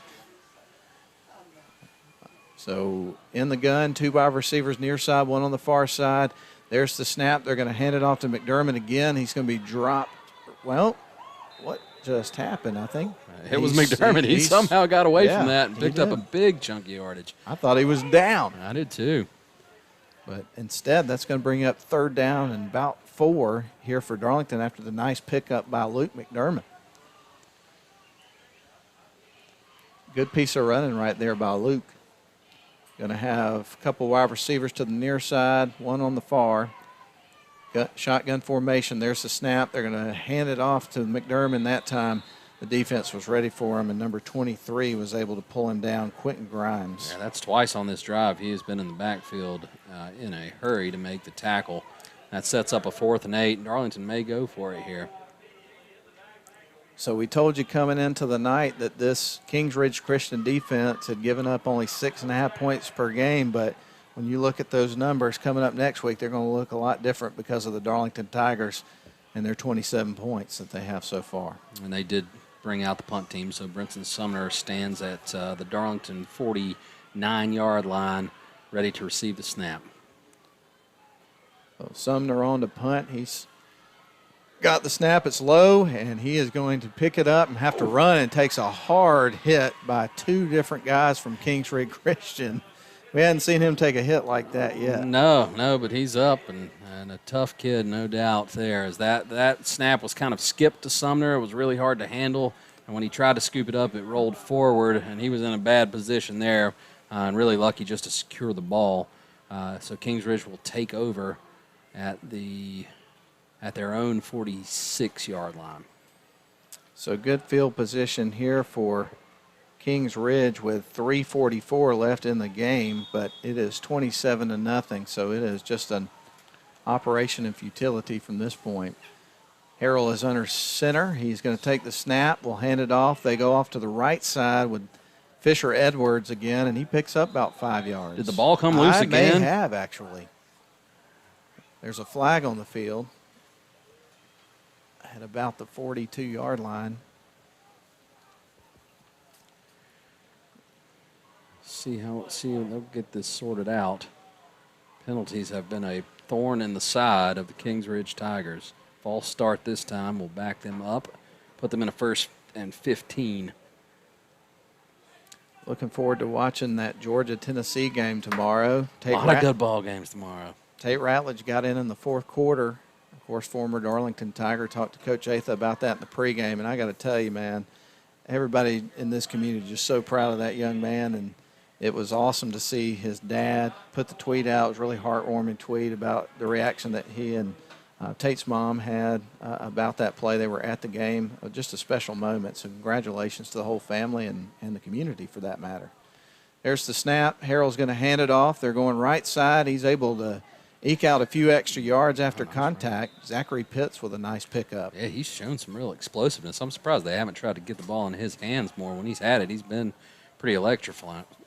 He usually takes it on that jet sweep, and Darlington has played that pretty well, but that was one of the few times he's gotten a chance to run it off tackle, and he made the most of it. Yeah, I expect things to get a little nasty in the trenches in that Georgia-Tennessee game tomorrow. A lot of bad blood. Cade Mays going to Tennessee, and quarterback under center, Harrell. Man goes in motion. They're going to hand it to the motion man. He's going to be clogged up by the defense and hauled in, so I don't think he got a whole lot there if he got anything. He may have lost a yard there. Darlington's defense was where it needed to be, made the play, setting up a 3rd down. Rain-soaked evening here at Chris Hunter Stadium. Darlington leads at 27-0. We are at the 2:35 mark here this football game. Almost got it in the books. Couple of updates. Rome is trailing Carrollton 27-12 in the 3rd quarter. North Murray leads Sonoraville 27-20. Pepperell's up 41-8 on Dade County. And Adairsville's tied with Lafayette 14-14 in the 4th quarter. Thank you, sir. 3rd down here for Kings Ridge. Almost to the 2-minute mark. Harrell under center. Man goes in motion. They're going to hand it off to the fullback, and he is going to run around to the left side, picks up a decent chunk of yards, but he's going to be hauled in and takes a punishing hit from Thomas Bethel. I tell you what, Fisher Edwards has come in here, and he didn't get any carries that I had marked in the first half, but he's had 4 or 5 carries and really shown some pop and ability out there. That was a nice run. He wasn't able to get the first down, but he puts him in a position to possibly pick it up here with a 4th and 1. 1:44 left here to go in the football game. Darlington leads at 27-0 over Kings Ridge. Pretty much dominated most of the game. It never felt in doubt. No. It really didn't. Going to send a wide receiver to the far side. That's going to be Logan Hewlett here for Kings Ridge. They've got 4th down and 2. Man goes in motion. They're going to hand it off to Joseph, and he's able to get the yards and more, and that'll move the chains. Sure will, and pretty much I think this game will end with Kings Ridge in possession of the ball with only 1:16 left as they move the chains. Darlington looking to pitch a shutout here on defense as the score is 27-0, 1:10 left in the football game. And you just can't say enough about how well this team's played so far this season. Going to go 4-1 out of the first 5 games at the halfway mark. Under center will be Clay Harrell in his first year playing quarterback. There's the snap. They're going to go off to the right side with this play, maybe pick up 2 or 3 yards as the rain just continues to fall here at Chris Hunter Stadium. It is raining hard. Yeah. We're not going to avoid getting wet tonight. No, We're I going to don't have to think walk so. to the car in this. So. I didn't bring my poncho. That's all right, though. It's a short drive home tonight. That just goes to show you my preparation for certain things in life, just not all that great. Great shot there on the video stream of Joey Johnston. Yeah, our man behind the camera, he does an excellent job. Of course, Dave Corbin's done a great job taking the video really to the next level this year. Under center is Harrell. He takes the snap here on 2nd and 9, and they're going to hand it off and try to go up the middle. And they pick up probably about 4 yards on that play, setting up a 3rd and, let's say, 5. Matt, 33 seconds and counting as the clock rolls. We may get a play, maybe 2, just depends on how much Kings Ridge wants to push it. But this could be the final play of the game. Wide receiver on the near side, working right to left. Our Kings Ridge Christian Tigers are going to hand it off to Joseph. He goes out to the right, and he is going to be tackled. That's going to bring up 4th down here for Kings Ridge with 10 seconds left on the clock. They fumbled. And they fumbled. And the Darlington Tigers have the ball. I'll eat my words. Darlington will get another possession. They'll be able to come out in a coach's favorite formation, the victory. The victory formation. Indeed. Take a knee and get the W on the books. Move to 4-1. And get ready for the Bremen Blue Devils. Yeah, really looking forward to that matchup coming up next week. As we mentioned to you, Bremen going into tonight was 3-2. That's the way they'll be coming up next week because they're on a bye week this weekend. So they've got an opportunity to kind of rest up, heal some bumps and bruises, and get ready for a tough battle with the Darlington Tigers here next weekend. So if you don't already have your plans set to be here, you need to make your plans to be here. Our plans are set. Oh, yes, they are. Yeah, I'll be right here in this seat. I'm looking forward to a good ball game. Nowhere else I'd rather be. But Darlington will get lined up, and they will take a knee. And ladies and gentlemen, they will win 27-0 over Kings Ridge. That is your final score from Chris Hunter Stadium. Another great night for the Tigers. Defense pitches a shutout. Offense really started to pick things up there. In that second half, had a 10-0 lead going into halftime and just dominated the football game more or less from start to finish. And as you mentioned earlier, couldn't say it better myself, it was never a game that you felt like was in question whatsoever. No, an impressive effort from Darlington on both sides of the ball. Much cleaner execution on the offensive side in the second half. So I know that gives them some stuff to build off of as they prep to move forward in a season where it's just going to get tougher going down the line. Well, Ian, let's send it back to the studio for about a 4-minute break, and we're going to do some totaling on our end over here, and we'll come back with the awarding of the Honeymoon Bakery Icing on the Cake Player of the Game. We'll also get you ready for the Rome Orthopedic Center High School Football Scoreboard Show, which is coming up when we conclude. And I tell you, one of the things I'm looking forward to, really enjoyed our road trips the last couple of weeks, but I'm looking forward to that short ride home today myself. Yeah, absolutely, man. You've got, there's a ball game that's still going on right now. That's we might even be able to catch the end of it. We may. Well, let's send it back to the studio for a break. We'll come back and wrap things up here from Chris Hunter Stadium, Jerry Sharp Field in just a few moments. Darlington wins 27-0. We'll be back.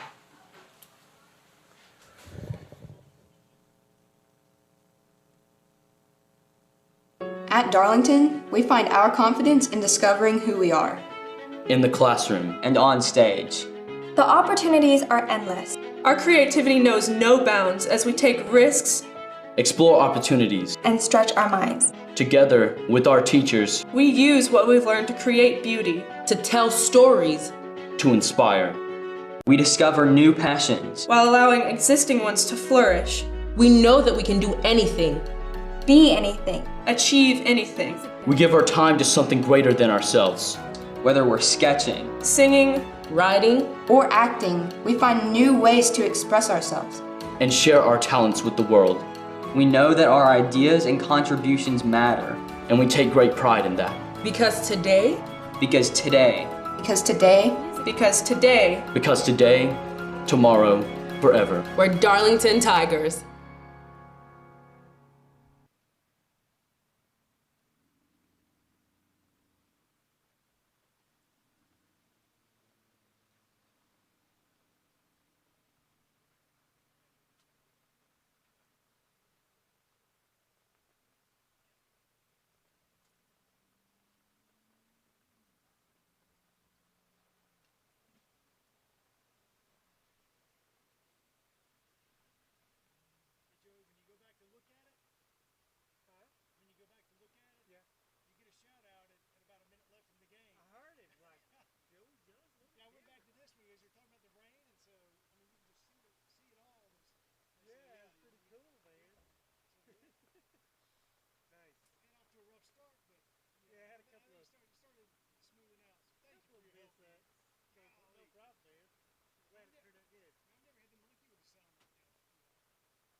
Well, everybody's getting themselves out of the rain after a nice celebration and a victory here for the Darlington Tigers, 27-0 at home. And we've arrived at our decision tonight for the Honeymoon Bakery icing on the cake player of the game. And if you've been listening to the broadcast, you're ready for the mystery to be unraveled here and revealed. That's right. He's been in contention every week this season. And tonight we finally get to award the Honeymoon Bakery icing on the cake player of the game to running back Harrison Allen. He had 21 carries for 137 yards, averaging 6.5 yards per carry, 2 touchdowns, and then on defense he had a fumble recovery as well. So Harrison Allen is our Honeymoon Bakery icing on the cake player of the game, and he earned it.